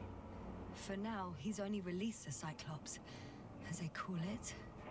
The hell is he thinking? It's floating majestically, 3 meters above the ground. Ah. What does it look like? Must admit that I haven't seen any pictures of the Cyclops. The Alliance tried to keep its existence a secret, so there are a lot of unsubstantiated legends about it. For a machine of destruction. Quite inconspicuous, I'd say. Sort of like a massive, heavily armed spinning top. Spinning top? That's unexpected. If only we could get hold of its blueprints. This is hardly the time, Astrogator. Yes, another time. Suppress his warlike tendencies. Without spirit. Without glory. Glory? I'm thinking out loud. This cruiser of theirs seems so powerful. Worthy of the mightiest space conquerors. Yet on this planet, all that awaited its crew was death. Not glory.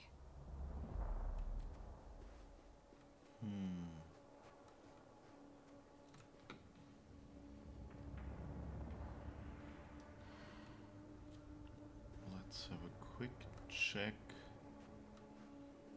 if there's anything or anyone over there. There's one more thing, Yasta. This is important. I'll be able to confirm it in a while, but so far everything indicates... What is it, Astrogator? Headquarters were right about the Invincible. It's actually flying here. If I'm reading the message correctly, they'll be here in a few days. They're looking for the missing Condor. And they have no idea of the danger.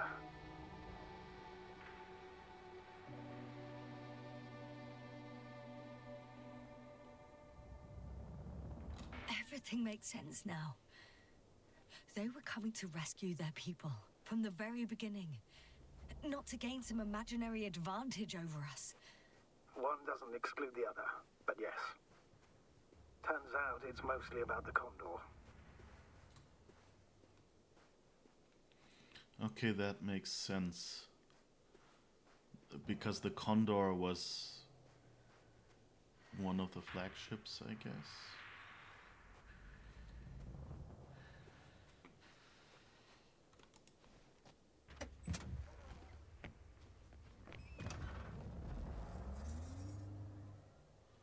Okay, I guess there was nothing else around, so this is the fastest way to get back. I might regret that when I have to go, I don't know, when we come out of the ship or get thrown out from an explosion or something.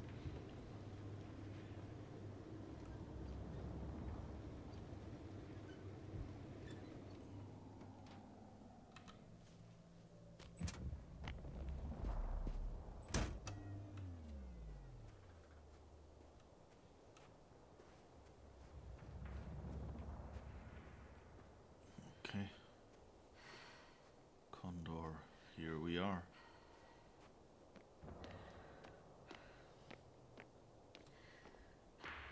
Why are we suddenly so slow?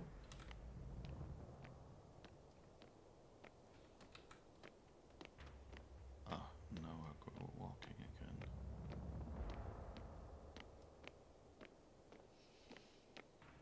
Question is, does he still remember us? I'm entering the cargo hold. Wish me luck, Astrogator. Good luck, Yasna.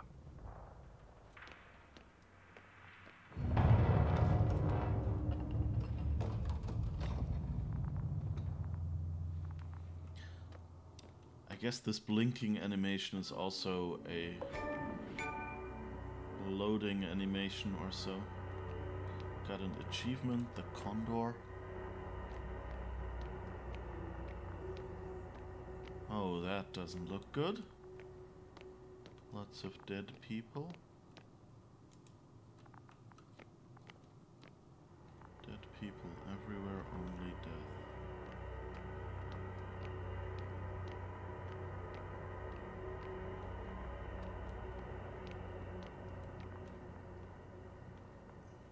I'm sorry, but you won't need this anymore.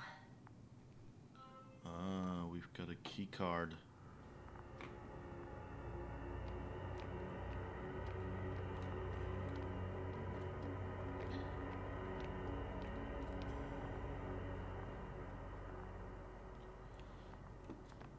Wow, they have a lot of warships.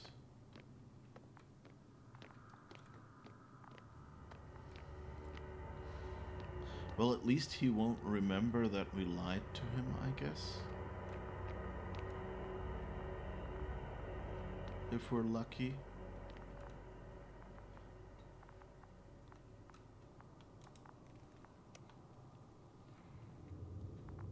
Because that was before he got reset this morning.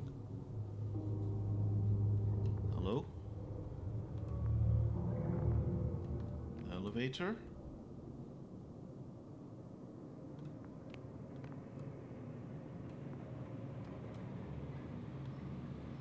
I hear some sound. Quite a large ship.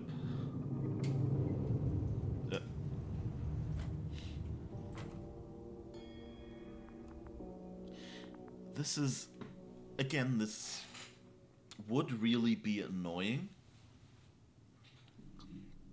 This is what a load screen looks like from the outside, kind of, yeah. But yeah, this is kind of a bit weird because it's, you know, on the one hand, it's there's not that much feedback. There's a bit of sound that you hear, like that I heard after a while, but it was just a bit too subtle, and it kind of works to make this, to support the atmosphere. You know, that she would probably be in there and wouldn't be sure, is it coming now or not, or something, but like in a real ship you would probably have some indicator over the door that it's coming.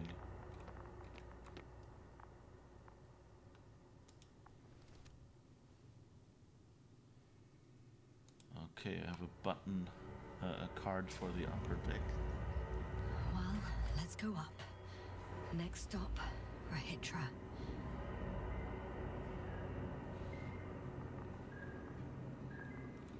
So now the question is, did it catch him already? Is he reset again? Because like context, another load screen, I guess. Context is kind of, you know, so far he met us outside. Okay.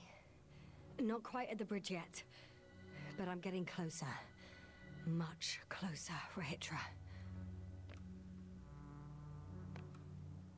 But like if he is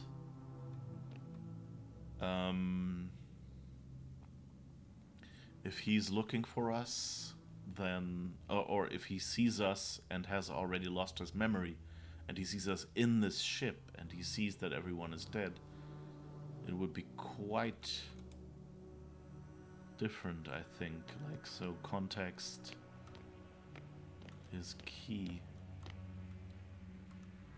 Talking about It must key. be the medical wing.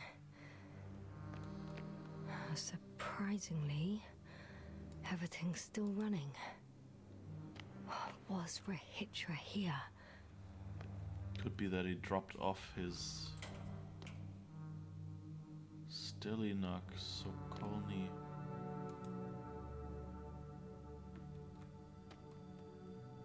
Okay, we don't see anyone in there. Ah. Key card for the bridge. Different elevator cards? Ah, they really overdo it with the security measures around here. I guess I still have some time to look around.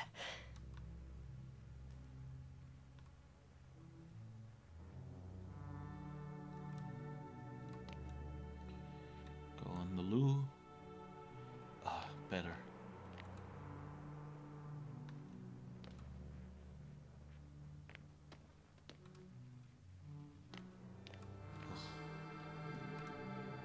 Completely dark.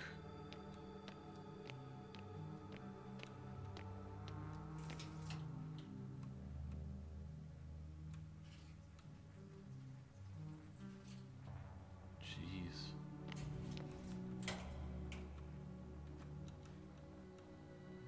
Okay, that doesn't seem to open. They have their logo like on everything. That kind of seems a bit excessive.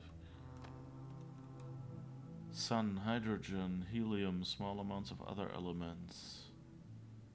Mercury's atmosphere is very thin. Soap? Why does it say... Oh, the soap is... Someone tried to eat soap. Oh, and I guess puked.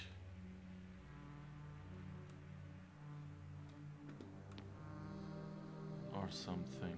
Okay. So they didn't have food anymore? Wow. What a view.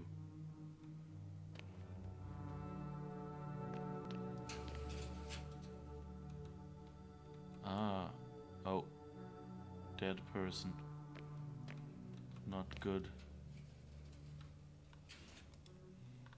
Medical note. The patient on the day of admission. Organ functions normal. Body temperature normal. CRP normal.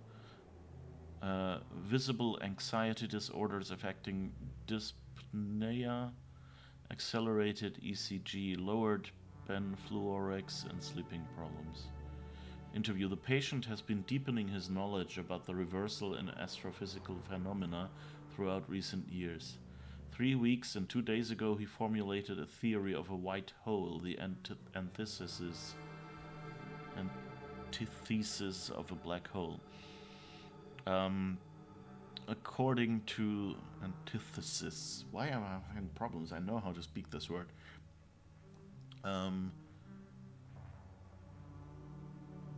According to the patient, a white hole expels what has been absorbed by a black hole. And when a white hole and a black hole move closer to each other, a tunnel may appear in between them. Diagnosis: anxiety neurosis caused by severe stress, a strained work of the brain in the evening or night hours, and body fatigue. Conclusions: the patient did not define what kind of formations potentially expelled by a white hole and previously absorbed by a black hole implicitly in another dimension caused such a strong anxiety reaction in him.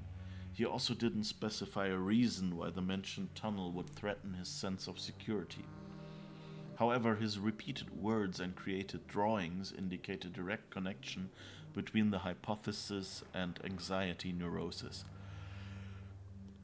Recommendation: immediate discontinuation of research, close medical observation, and anti-stress therapy. In case of no improvement, a monthly hibernation.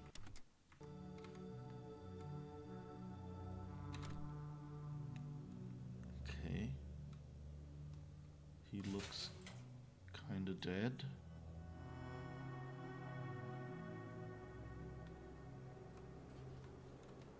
Not everything everywhere is for us. Oh, this is great. The The eye chart says not everything everywhere is for us.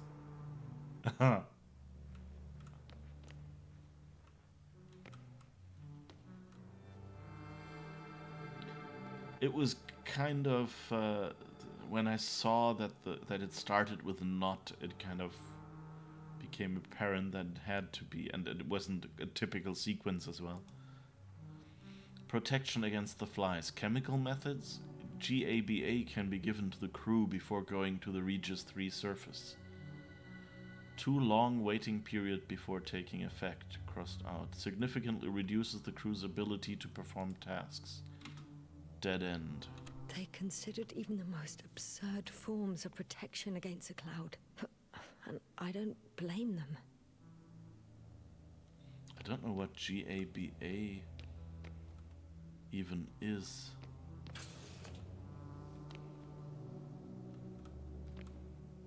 Isn't that...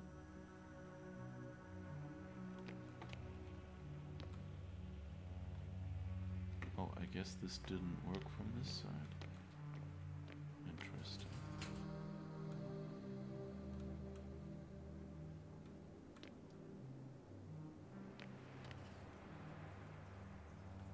Interesting. Why are they all... They seem to have kind of suddenly died. Protection against the flies. Electric camouflage? The wiped out brain shows little electrical activity, and according to the latest report, flies are no longer interested in their victims. Conclusion: we need to hide the activity of healthy brains. Cap of invisibility, thin metal mesh under the hair. Emission of weak electrical impulses imitating an erased brain. No available test objects. Without further tests, this is just a prototype. GABA is some synthetic neurotransmitter. Ah, okay.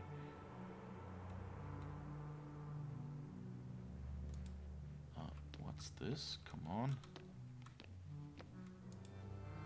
According to the last field report received just before we lost comms, there's one case of resistance to flies activity documented thus far.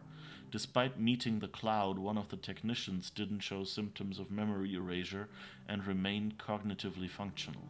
Simply told, flies don't seem to be interested in him. We assume that upon the first contact with the cloud, probably because of stress, he fell into a natural stupor, which caused temporary deprivation of brain activity.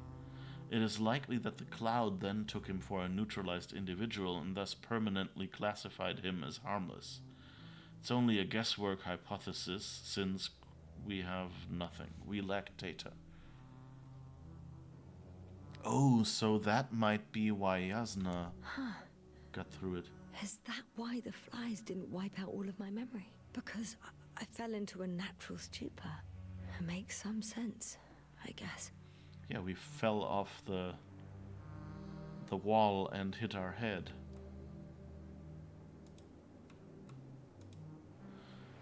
Azima's brain shows activity similar to those of a newborn. Will re-stimulating the brain restore consciousness? Treatment: transcranial neuronal stimulation. The use of a grave tapper? Potential restoration of cognitive abilities, but what about memories? Oh, so the other one, he said he'd use a grave tapper on her. Oh. Oh, there's another bridge card, but I guess we already have one. Oh. The machine introduces point magnetic impulses into the brain, causing a deep polarization current, which stimulates the selected area of the cortex as well as other areas. Consequently, tissue neuroplasticity and neurogenesis will increase. Preliminary hypothesis: this method will allow subjects to learn language again and understand complex social situations. Recovering memory, however, is impossible. So apparently there's hope. We can... No. Wait. The memories won't come back. So much for the hope. Okay. Don't think there's there's anything else on the ground.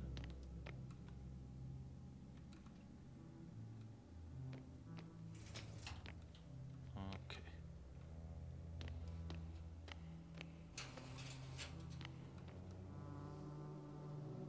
Embrace the infinite. Okay, we've already seen that. I don't think we've been here yet. Oh. More dead people.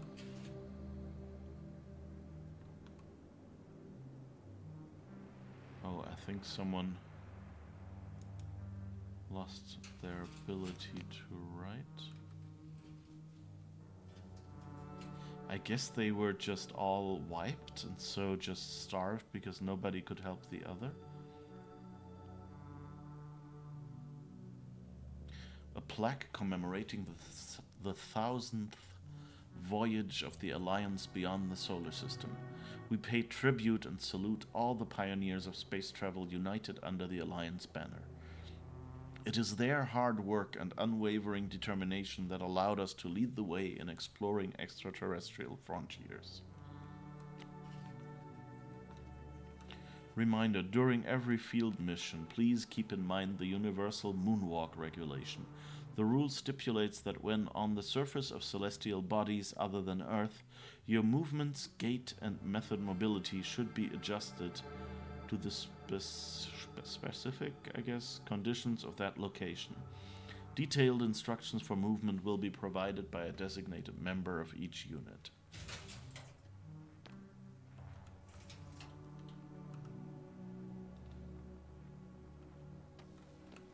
Oh, what's this? Professor Azima found outside the base on the 24th day of the mission. Symptoms: lack of awareness, akinesia, mutism, amnesia, no response to complex stimuli. Cause unknown. Wake up set to the 46th day of the mission. Time for research process, 22 days. Oh, okay, so they froze him.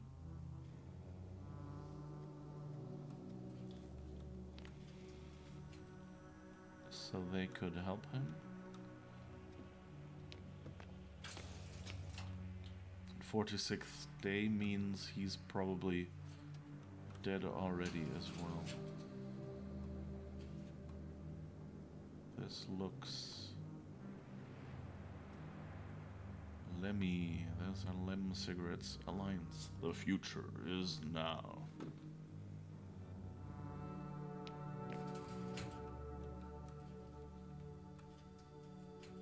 Spluskas. Ah, okay. After waking up inside the hibernation capsule, an astronaut should lift the hibernation capsule lid gently while avoiding sudden movements. Sit on the edge of the capsule while holding onto the handrails with both hands. Assess for any signs of dizziness, nausea, or weakness. Consume the fluid provided by a dedicated crew member for this purpose. Stand up and assess their vestibular system and balance.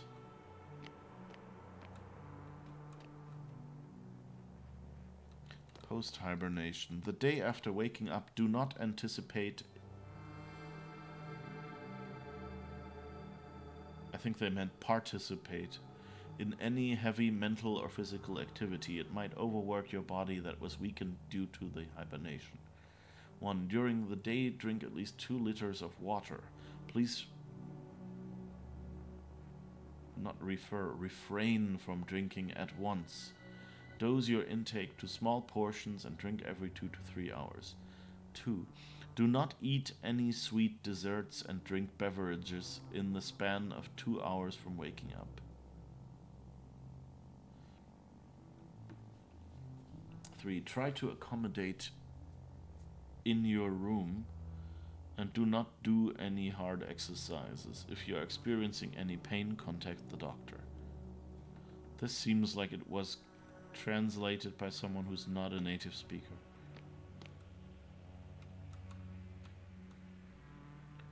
He couldn't get out. Poor bastard. Okay, that was the day that was supposed to get out on day 46, I guess. Reminder, during every field mission, the universal Moonwalker rule. Lendor, okay. Do not make rapid movements. It might cause nausea, migraine, loss of balance, muscle stretch, and dizziness. 1. Keep yourself from exposure to very bright colors and strong light. It might cause vision dysfunction and disorientation. 2. Please keep holding on barriers and walk alongside them. Walking behind, under, on barriers is prohibited. 3. Always have a companion that will keep an eye on you. 4. If you are experiencing any of the listed symptoms, stop your exercise and inform the doctor. Empty syringes. Rachel must have given them something to calm them down. Has he in a hideout?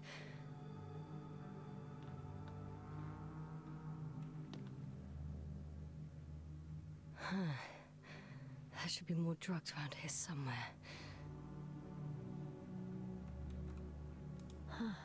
This soporific could be useful, although I prefer not to have to use it. Getting ready to possibly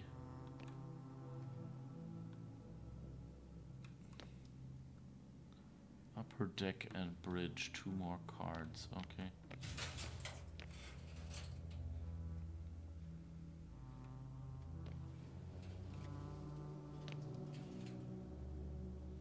Okay. Can't get through here. So I guess that's it. Do I have a map of this section? No.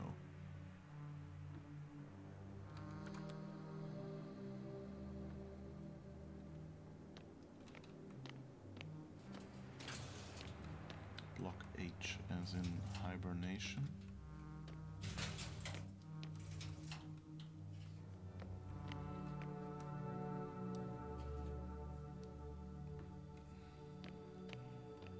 Kind of like strategically, I think the right thing to do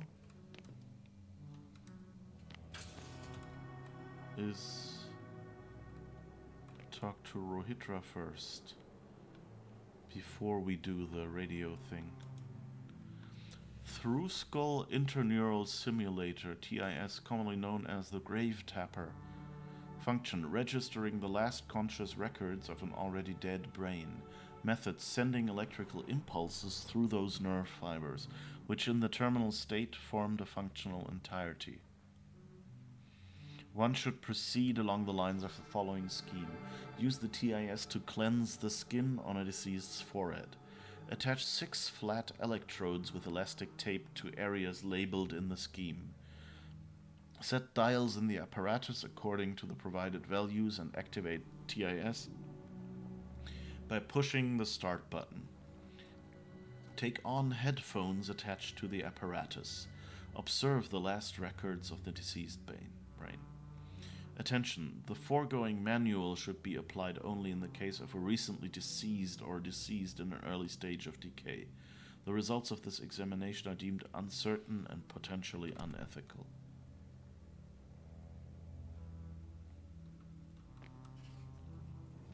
So I guess the people here that are 1 year dead are kind of not what you want.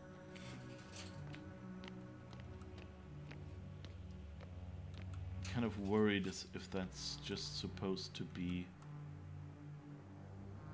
background, or if we'll need this later. Reapplication for permission to develop private projects. I hereby submit the second request for permission to proceed with the development of the reading devices I tentatively named Optone and Lectone. Or Opt1 and Lect1? I don't know. I would like to challenge the opinions of the higher-up engineers who claim that my concepts were mere fantasies and a collection of ideas lacking real functionality. I have created a prototype of the Opt1 as evidence of its feasibility. I wish to reiterate the foundations of my concepts. I firmly believe that the bold visions of the fantasy writer working under the pseudonym Lem can be executed. The entirety of cosmic knowledge will no longer be preserved on materials of natural origin. Books will take the form of crystals inscribed with their content. These crystals can be read using the aforementioned Opt1. I am designing it to resemble a book, but with only a singular page between the covers. A single touch will be sufficient to turn the page. Its advantage is this will be a faithful simulation of the reading experience and a remarkable space-saving solution in our libraries. This will significantly expand our knowledge storage capabilities, thereby giving us a competitive edge in the interplanetary arena. Note, for the presentation purposes, I will include the content of a story in honor of the Invincible within the Opt1. The second concept, verified by me, is a reader with an audio playback function. It may be dedicated to those who are at the helm of ships and wish to pass their travel time, broadening their horizons through literature. Oh, so basically audiobooks. He invented an iPad? Yeah, it feels kind of like that. Consequently, I do not rule out the possibility of presenting the story in an audio format. In summary, I kindly request a favorable consideration of this application and the scheduling of a presentation date immediately after our departure from Regis 3 so that I can promptly continue with development work on Opt1 and Lect1. M. Okay.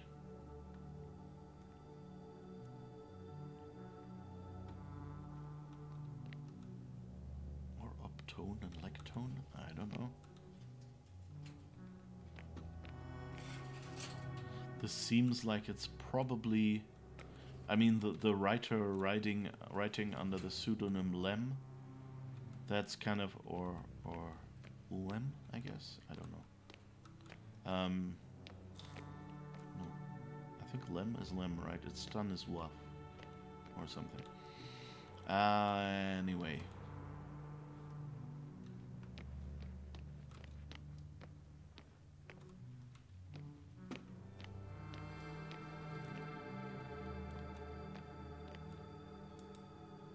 Okay, that's inactive, but this one was open.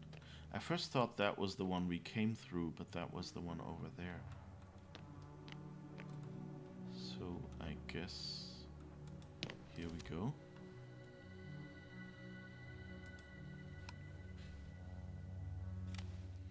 So, you made it. Quicker than I thought. Let me invite you to the bridge, I suppose. Were you deliberately trying to slow me down? I didn't design these elevators, if that's what you're asking. No, that's not it. You can clearly control them, but... Never mind.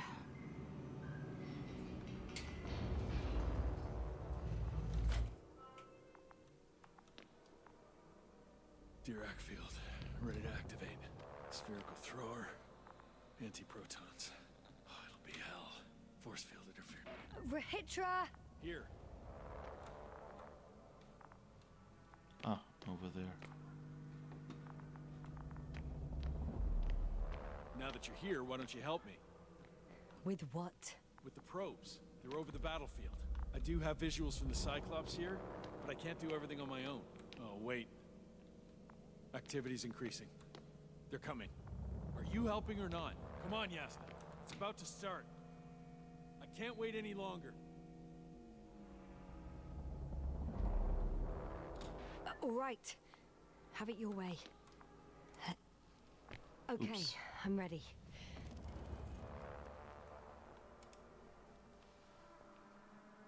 What am I looking at? It'll be... number 5, a long-range one. It sees the entire perimeter. Better switch to a closer one. There's the Cyclops. Great.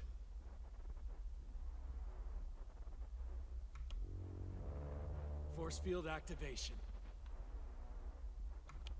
I confirm. Field active. The cloud's within reach. I'm shooting. The close range is dead. No wonder. It's boiling over there. That doesn't look too good.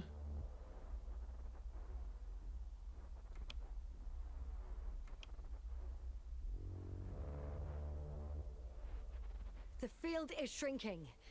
Calm down, Yasna. It will hold. Oh, there's more Cyclopses coming, I think. Whoa. Oh, beautiful. It's not a machine, it's the devil himself. I'm telling you.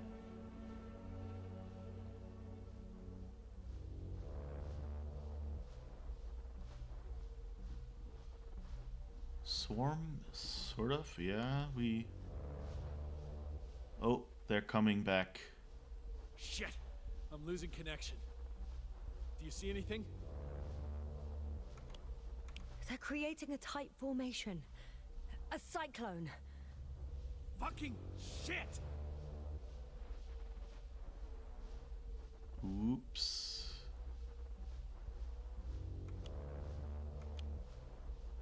That doesn't look good. That can't be good, right? What was that? You tell me. Can't you see anything? The mid-range is dead. How about the long range?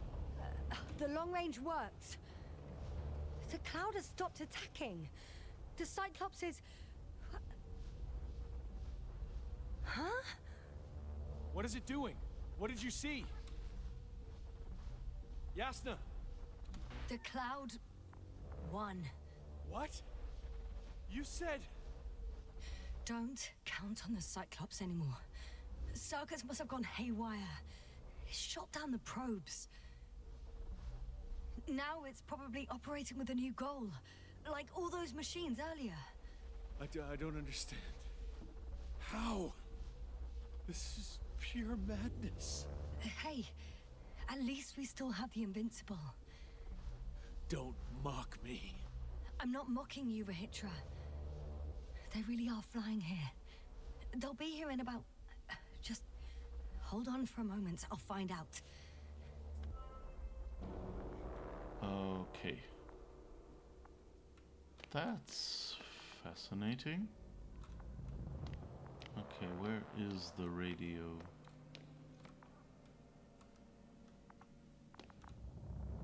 So many papers and we can't read them. Oh, is this the radio station? It has a microphone at least. Nope. Ah, over there.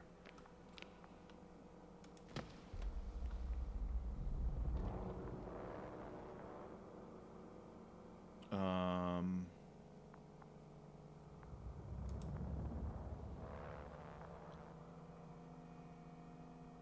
4D, what?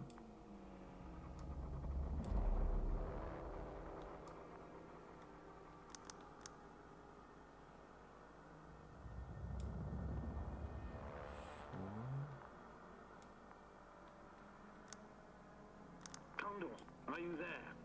This is the commander of the IC Dragonfly unit, Astrogator Novik. I'm here, Astrogator. Unfortunately, I don't have good news. The Cyclops got out of control. What do you mean? Just like the other machines. Now, it'll wander around aimlessly. Or even worse. I had a feeling it would end like this. Do you know what Rahitra is planning now? I have no idea.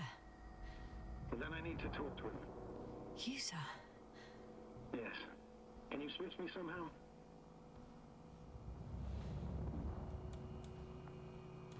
Okay. I'm switching you to the bridge. He should be able to hear you now. Done. Please talk. Hello, Condor. This is Astrogator Novik, commander of the IC Dragonfly ship. I repeat, this is Astrogator Novik to the crew of the USCA Condor cruiser. Please come in. Could you stop with all these? Rohitra, Engineer Rohitra. Among our crew, I'm the last man standing, so to speak, which I guess makes me commander.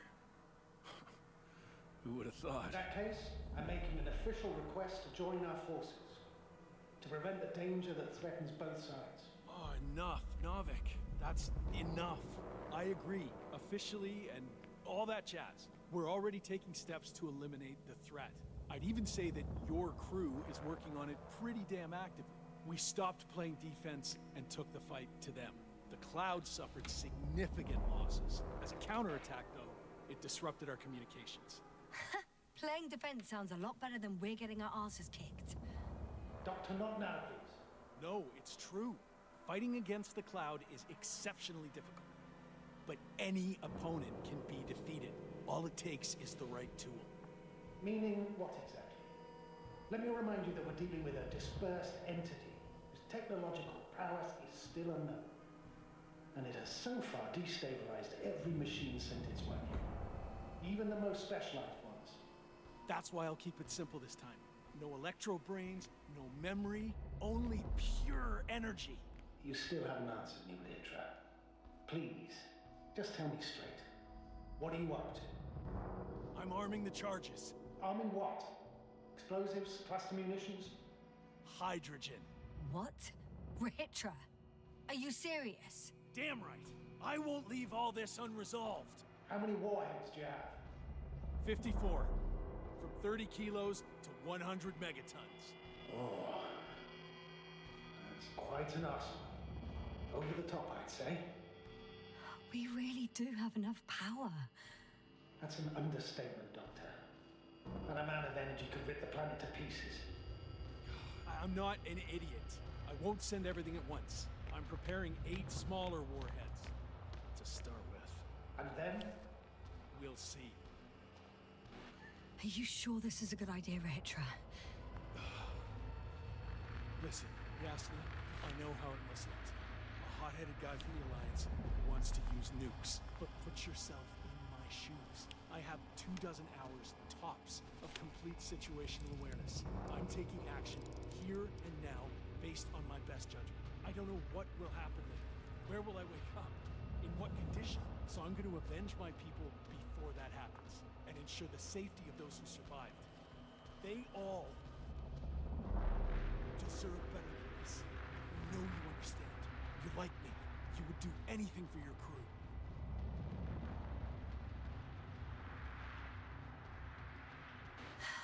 Look, I understand how you feel.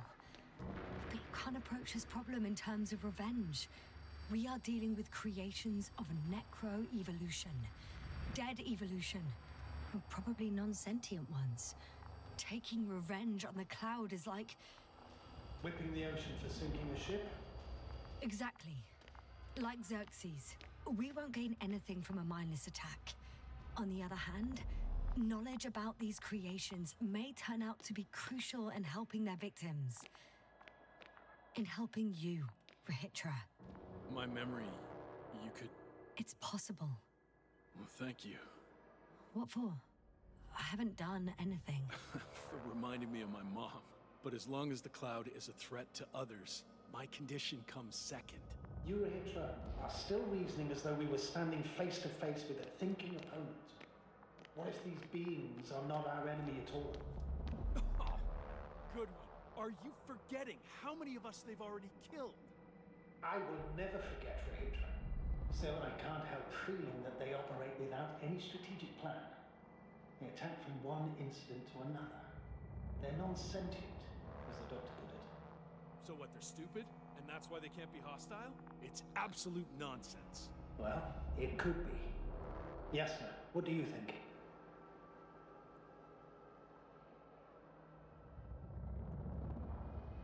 They're not stupid or hostile, but rather programmed to react. To radio waves, to brain waves. How? They're breaking down communications. To thwart the exchange of information. So... they see no difference between a man and a machine? They take our brains for transmitters. That's why they're attacking us? Exactly. Wait, what species are you talking about? Dr. Yasna found various traces of conflict, lasting for hundreds of thousands of generations. Oh, they certainly competed with the local fauna. We've seen fish that evolved to sense electromagnetic fields. And underground, I found fossils of lizard-like reptiles. Some of them must have been predatory. Well, I find it hard to believe that any prehistoric reptiles would possess our level of technology, not to mention an arsenal. They wouldn't have. But there were other machines here as well. Other machines? I don't buy it. It's like some robot fables. No, Rachel, these are no fables. We have gathered evidence for all this. How did these machines even get here? Who built them? Our cyberneticist had a hypothesis before he lost consciousness. About the Lyrans. Yes, that one. Lyrans. It does ring a bell.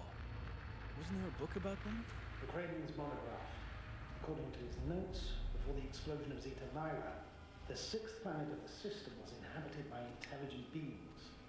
Let's say their scout ship landed here and that a disaster occurred. Some kind of reactor explosion, chain reaction. Suffice to say, the wreckage that landed on Regis 3 had no living beings on board.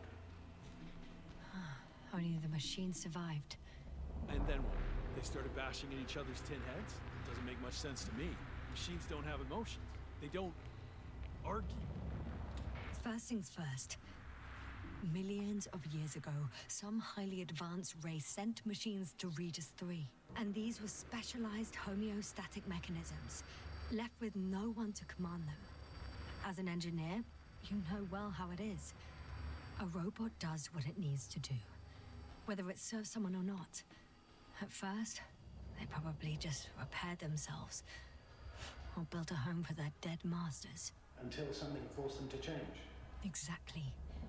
Certain types of predator eat anything that moves. So I'm betting they were attacked by a local fauna. The key was that these machines had the ability to produce others as needed. To combat, say, flying reptiles, they started producing flying machines. That still doesn't explain why they started fighting among themselves. Since they already defeated the living organisms, why keep producing themselves? It makes no sense. What's a guiding principle of a homeostat? I don't... That was a rhetorical question. It's all about survival in changing conditions, even the harshest ones. Further forms of necroevolution were no longer threatened by the local fauna, but they had to find sources of energy and materials from which they could produce replacement parts and offspring. Originally, their descendants were undoubtedly powered by radiant radiation, but on Regis, there are no radioactive elements at all. Sounds familiar. When the energy runs out, you have to wheel and deal. Yes, the default source wasn't available anywhere, so they had to look for an alternative. There was a severe energy crisis and a conflict among the machines. Simply put, they fought to survive, exist. That's what evolution is all about selection. Wait, Doctor. We've established that these beings are mindless. Shouldn't the organisms with the most developed nervous systems win the game of evolution? In this case, instead of a nervous system, there was some kind of electrical one, but the principle remains the same. Not exactly, sir. The most advanced of the mechanisms that landed here derived energy from their own radioactive resources. Simpler devices such as small repair systems could have had solar panels. And in that case, would have had a significant advantage over the others. But the other ones could defend themselves. They could attack. With atomic power. Yes, that's possible. But I see it differently. In necroevolution, the most successful beings were those that excelled in miniaturization above all else. Also, the sedentary creations. The former gave rise to the cloud, which the flies form when necessary, in pursuit of a common interest. Meanwhile, the sedentary ones gave rise to a peculiar species of metallic vegetation. Those structures formed the city. So, it's still functional? No. For some reason, the city lost a fight for survival. And now, there are only rusting remains. Only one form survived. The microbots that conquered the land on Regis 3. So, these flies just adapted best? To the conditions of this planet. Yes, that's how it works. So, to summarize, some alien race sent advanced robots to Regis 3. Local dinosaur-like monsters tried to eat them, so the robots produced other robots, which produced more and more robots, Until they fell victim to their own overproduction. After a number of iterations and wars for resources, they spat out the murderous cloud, which took over the planet. Indeed. To put it simply. For me, the matter is perfectly clear. It makes no sense to bomb these creatures. I would even say it's a greater danger to us than to them. But how else do you imagine defeating the cloud? Well, that's the thing. I don't. It's invincible. Yes, sir. Do you agree? Well?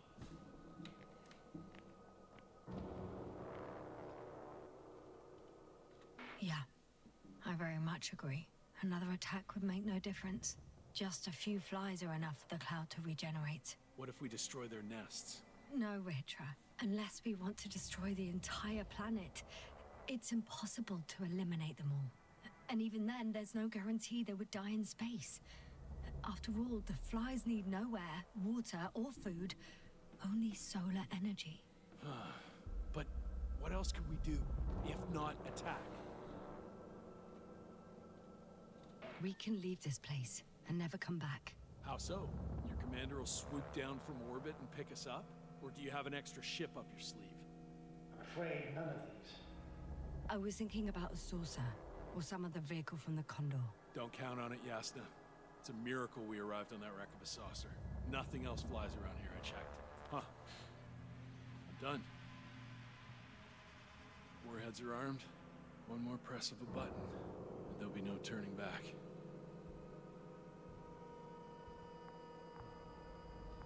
I can't. That was close. I'm suspending all actions leading to conflict. But what should I do now? We no longer have any landers. So I hate to say it, but I can't help you. And believe me, I would like nothing better. I'd prefer to fly away from here. Go back home. I'm sorry, yes. If only I could switch places with you. I know. I need to check on my people. Good talk, Novik. Likewise, Ritra. Join me whenever you can. No rush. Yeah, thanks. During this entire conversation... He's gone. Doctor. Yes, no. It was truly an honor. I'm having a hard time finding the right words. I have one last request. I'm listening. I'd like Koval and Krauter to remember me, even just from your stories. Of course. I'll let everyone know what you did for them. No. I don't care about gratitude. I just want them to know who I was. I am. Right. I will try to do justice in capturing your extraordinary character. Although I must admit, it's not an easy assignment. As always. I'm not making anything easier for you, Novik. As always, yes, sir. Have a safe journey. Thank you, and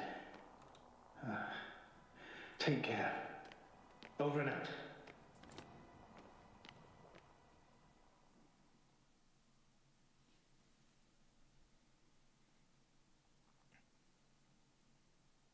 Are you sure? Yeah. You look... Like shit. I know. really tired. That's what I meant to say. Because you're trying to be polite. The undeniable truth is, I look and feel like shit. Will you close it for me?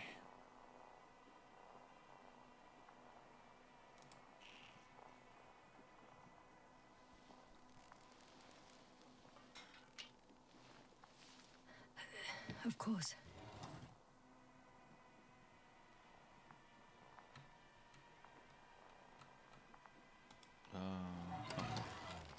There was no prompt, but it was just clicking. Support and stimulants will help you.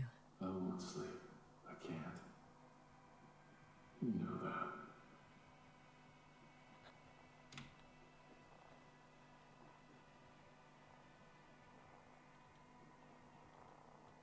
I have to endure somehow.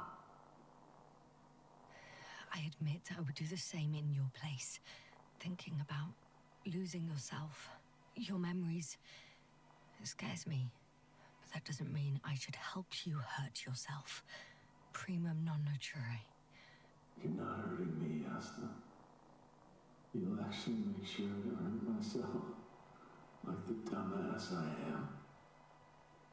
It's a strange feeling. Remaining conscious in the hibernator. You clearly haven't visited the infirmary often. This is a standard procedure for a long recovery. Will you take another look at Landor and Spluskas?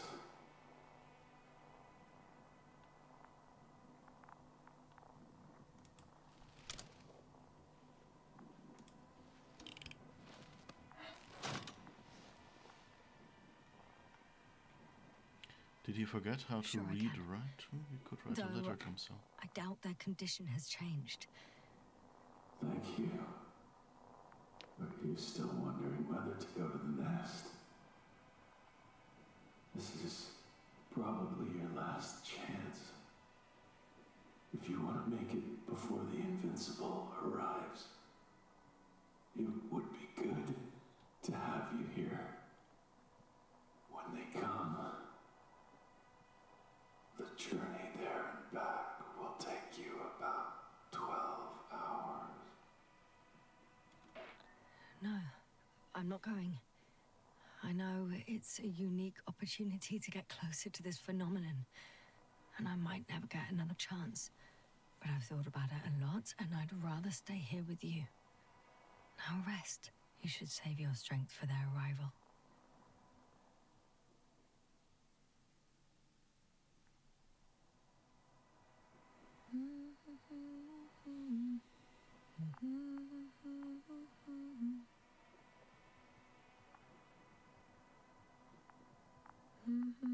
Too heavy, hands become. Down you go, oh bright sun. Night is not that scary.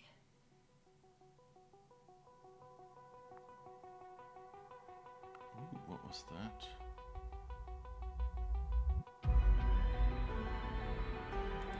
At last, they've arrived. That's not good. Rahitra, do you hear? They're landing now.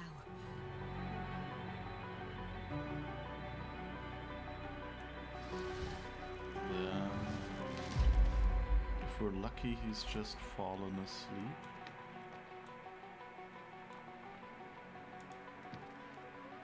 Rahitra?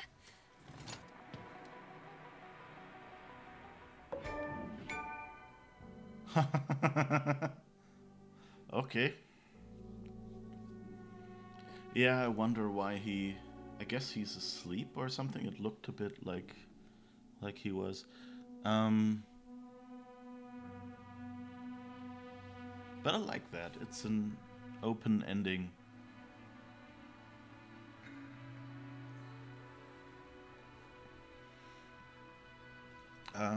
Which I think for a story like this works best, because like you have the important moments.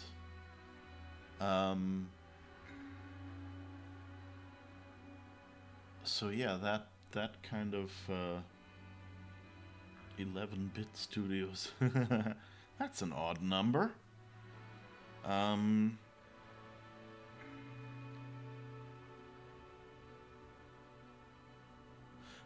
So I wonder a lot, like, if I get literally an odd number. Yeah, that too. Prime even, I think. Yeah.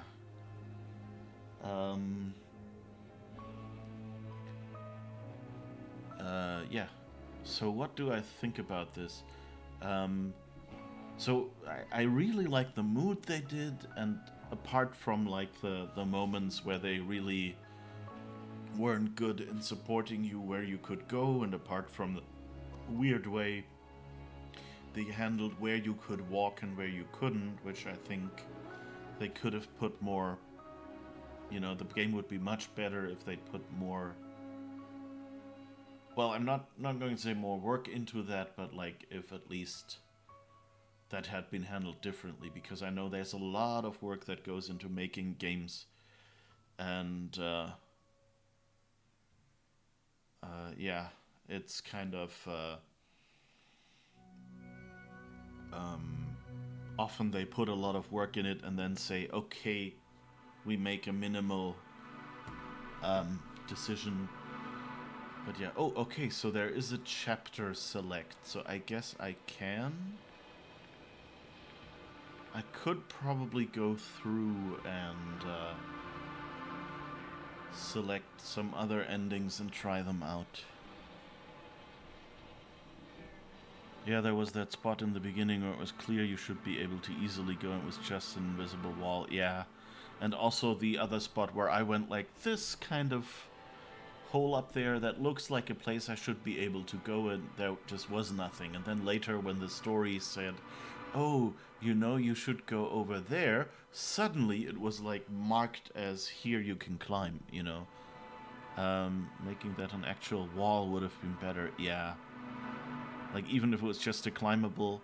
You know, that's the thing that you could do. Make it a climbable wall.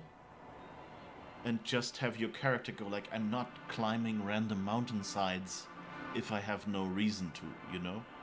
That would be all that's needed. It's not really a big difference. So I think that would have been a little better than just having... Especially since it wasn't, like... In that one spot, it was like basically flat floor with just a little step in it. Of course, the ideal case would be that there are obviously impassable locations and things like that. But yeah, I think they did a great job on this.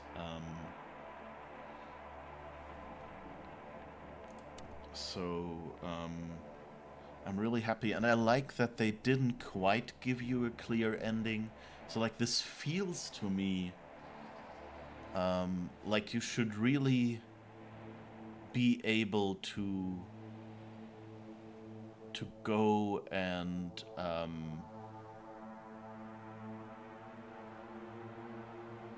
you know, you no, what I meant is like this. Like, when I saw them landing, I was like, oh, we should have, you know, like, why? But I guess it said we didn't have communications. But anyway, it feels a bit dangerous. Because very much set up for a continuation. I'm not sure. You could do that, but like with this kind of story, I would actually not my, you know, like it also seems like a really good open ending. It's just you can hope. You can either say, oh my god, they're coming here and they will crash. This is so bad. Or you can say, well, maybe all goes right and we get rescued. And a lot of stuff in between. It's also not really an ending you have to tell. You kind of found a possibility of rescue. So I like that. That works for me. If they will is another matter. Yeah. I mean, I would love if they, you know, like I forgot what they're called. The guys who did the Sherlock Holmes games. They did a bunch of games and they got better each time and this has the potential to be something similar. They could kind of go and say like, okay, we take lots of stories from Stanislaw Lem and Stanislaw Lem. I'll never get it right. Sorry for anyone who knows the proper pronunciation. Maybe I should have looked it up before I started, but now we're actually already finished. And yeah, it was just, I didn't have... it was a tumultuous time, and I had enough work carving out some time for these streams, and I'm happy I did. It was very relaxing, just sitting down and going like, now you do nothing else and just play this game more. So yeah, this is definitely one of my contenders for for best game I've played this year. I mean, there's a bunch of others that are also good, so I'm not saying this is number one. necessarily, but it's definitely in the running. And I'd have to think a bit. Like, as I say, it's, you know, it's also what do you expect from a game, and this game is like, you know, more on the indie game level.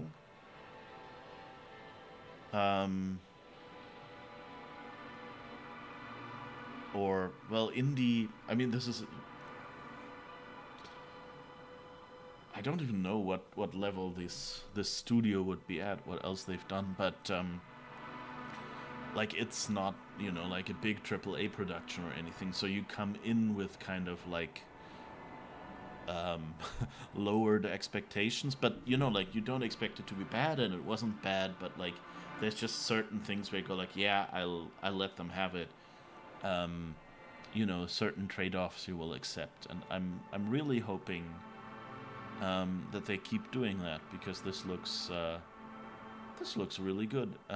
This was fun.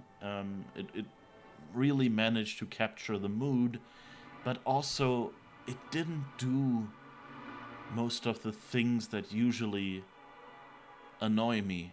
Like, you went through and you had, I think you had a sort of decisions, but also, you know, like, it wasn't quick time events where you have to be twitchy.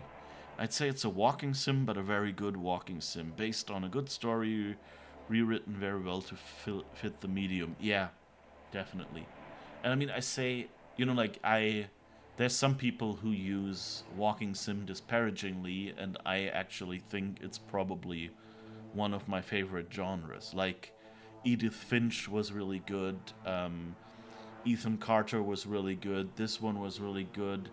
What else did we play that could be considered walking sim? But Edith Finch is amazing, yeah. Stanislaw, okay. Yeah. And then just Lem. Okay, Stanislaw Lem. So at least I'll have it said correctly once, I hope. So walking simulators can be really good, yeah. And I mean, I love Myst, and that has walking simulator element, but of course it's mainly a puzzle game. And you didn't really have any puzzles in here, but I don't mind that. Like, I like immersing myself in a world, exploring it. So that works, you know, that totally works for me, and that is one of the things I sit down at the computer for when I start a game. So, and you know, I've said that before, like, I play games for the story, and I put up with game mechanics most of the time because it means I get to the next bit of story. So, like, walking simulator is kind of my genre. And puzzle games kind of have that, and also have some gameplay mechanics that I enjoy. And I mean, I play pure puzzle games as well. Like, I've played Plants vs. Zombies, for example, or Portal, or things like that, where it's mostly about figuring out how to do it more than actually doing it once you've figured it out. I mean, Portal has a few twitchy elements where you just at the right time have to, you know, place portals and replace portals and things like that. But the main difficulty in any Portal map, any Portal level, is first figuring out what you need to do and less how you need to do it. So, like, that's kind of the gamut, and I think this game did a really good job with that. And, you know, as tempted as I am now to go like, okay, let's do our usual thing and try some other endings, I like this experience I had, and I think I'll leave it at that for on stream. If you want to figure out what the rest is, I recommend, you know, get this game and just try it out. and, you know, try your own way through this story. And this is kind of my, I guess, my canon story. And I can go and say, you know, maybe I'll later sit down and just try to redo one of the chapters. But I think that's where we'll leave it at today.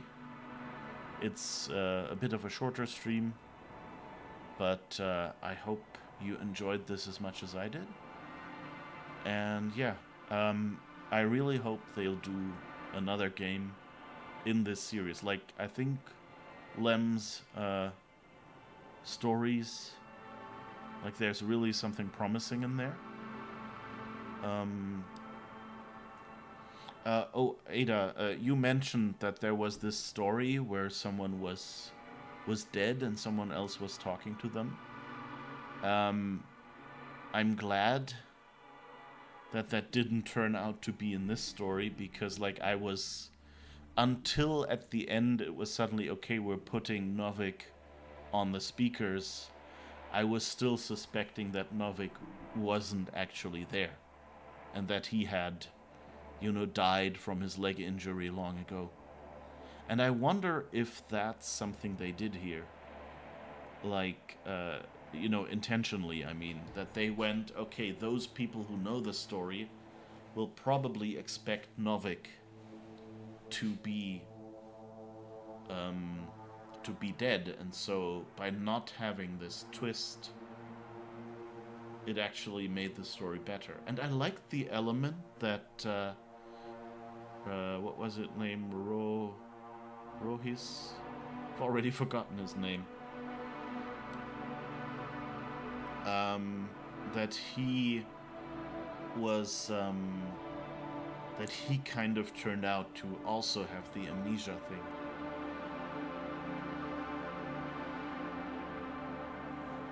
Because that's a really good,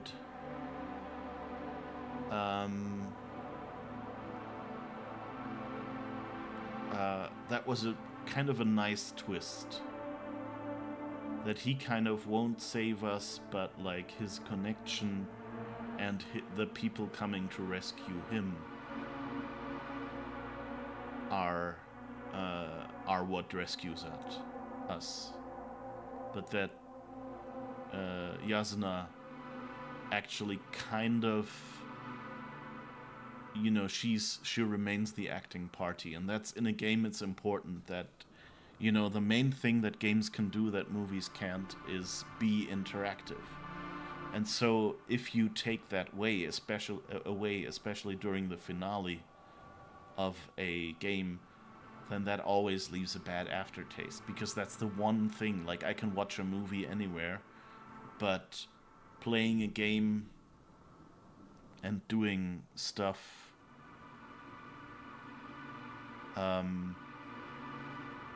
helped.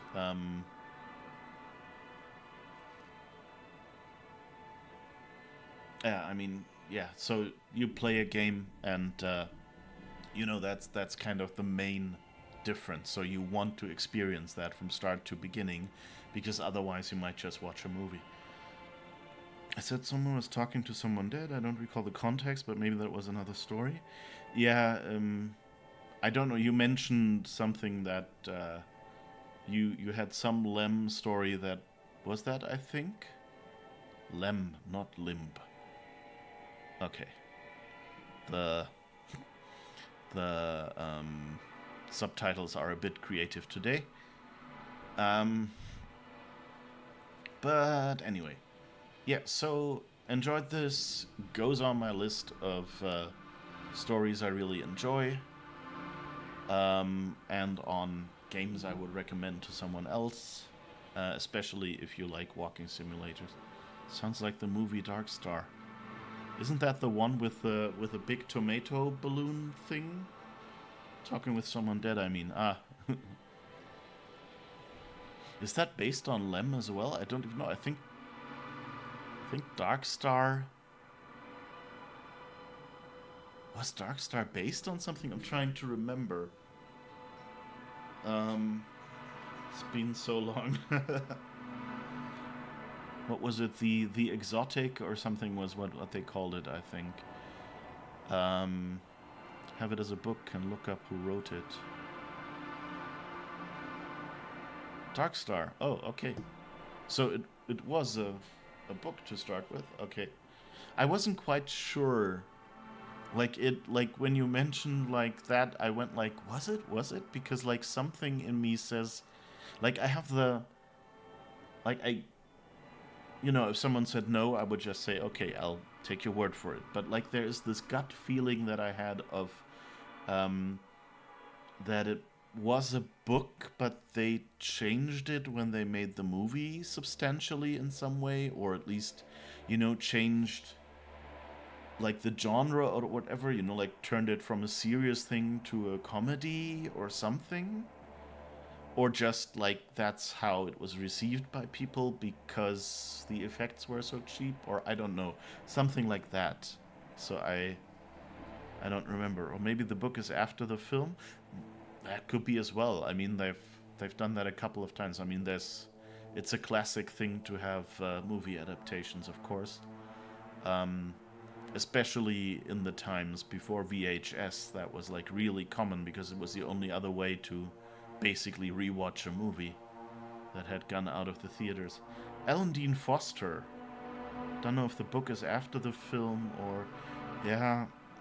Alan Dean Foster was the guy who also wrote the book adaptation of The Dig, which is basically, I think it was a film idea by Spielberg that he never could get made, and so LucasArts made a game based on his idea. And I think the game novelization was by Alan Dean Foster as well. He's written a lot of stuff, so... I mean, Alan Dean Foster is like one of those guys who... the subtitles are butchering his name, I'm sorry. Is a person who... I think he's really good at writing adaptations and making them feel like a good book. I mean, you wouldn't think it. Like, usually...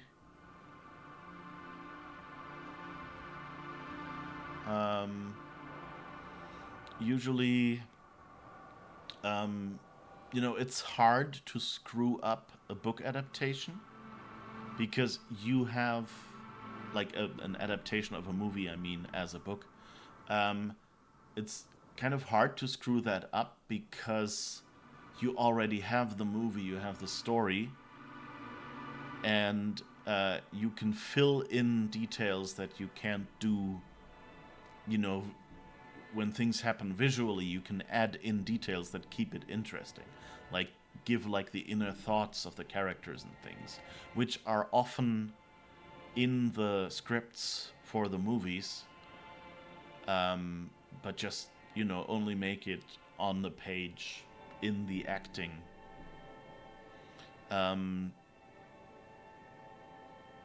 Music by, script by Carpenter, so I assume the book is after the film. Yeah, that...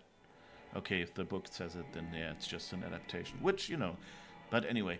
Yeah, so you'd think, in general, it's kind of impossible to screw up a book adaptation. But if you ever want to get proof that it's actually possible, the X-Men movie from, what was it, 2000? The first X-Men movie with, Patrick Stewart, Famke Janssen, Halle Berry, the plane guy from Westworld, Hugh Jackman, where that started. The book adaptation... Oh, wait, was it No, I think the book was decent, and the comic adaptation of that was atrocious. I think it was that way around. Either the book or the comic adaptation was a complete miss. So just if you want to see that even having a successful movie, you can try to kind of change it too much and screw it up. But anyway, yeah. So, like this, have no idea what we'll be playing next week. But I guess we will be... Wait, what's the date? Don't let me promise something that... Okay, yeah, next week... Yeah, I think we can do basically the rest of this month. We can still keep our streams. Yeah, I think we're actually good. I think since most of the like New Year's is at the start of the week and Christmas as well, I think we might be pretty good and we'll be able to just keep doing the streams each week. If something changes, I'll let you know, but it definitely won't. Or, well, definitely, I hope so. Knocking on wood. Yeah, it's looking good that we can just keep doing our streams regularly without any holiday interruptions. So yeah, I've jabbered on endlessly. So yeah. So I guess I'll just go through my game library and come up with something at the latest by Saturday or something what we will be playing next week. But yeah. Hope you had a great time in the stream. And I hope I'll see you again, or read you again, as the saying goes, next week. Same time, 8 a.m. Pacific time, 5 p.m. Central European time. And let me check quickly what we can, whether there's someone to raid.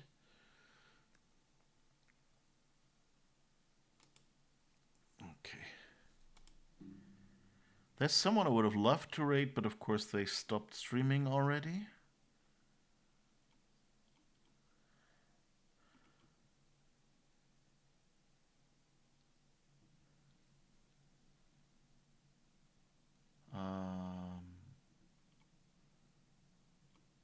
Well, Q coding is on, but I'm not sure if I should raid into a programming stream here. Because I think most of you will probably not be too eager. But I thought I'd mention the name. You know what? We can do a shout out.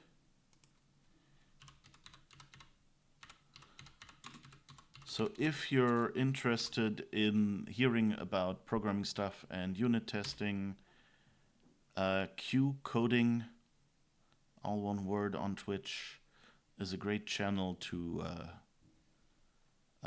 check out for that. Telling people to do unit tests and stuff, and how to pull it off in practice when you're not sure, helps you make much more solid software.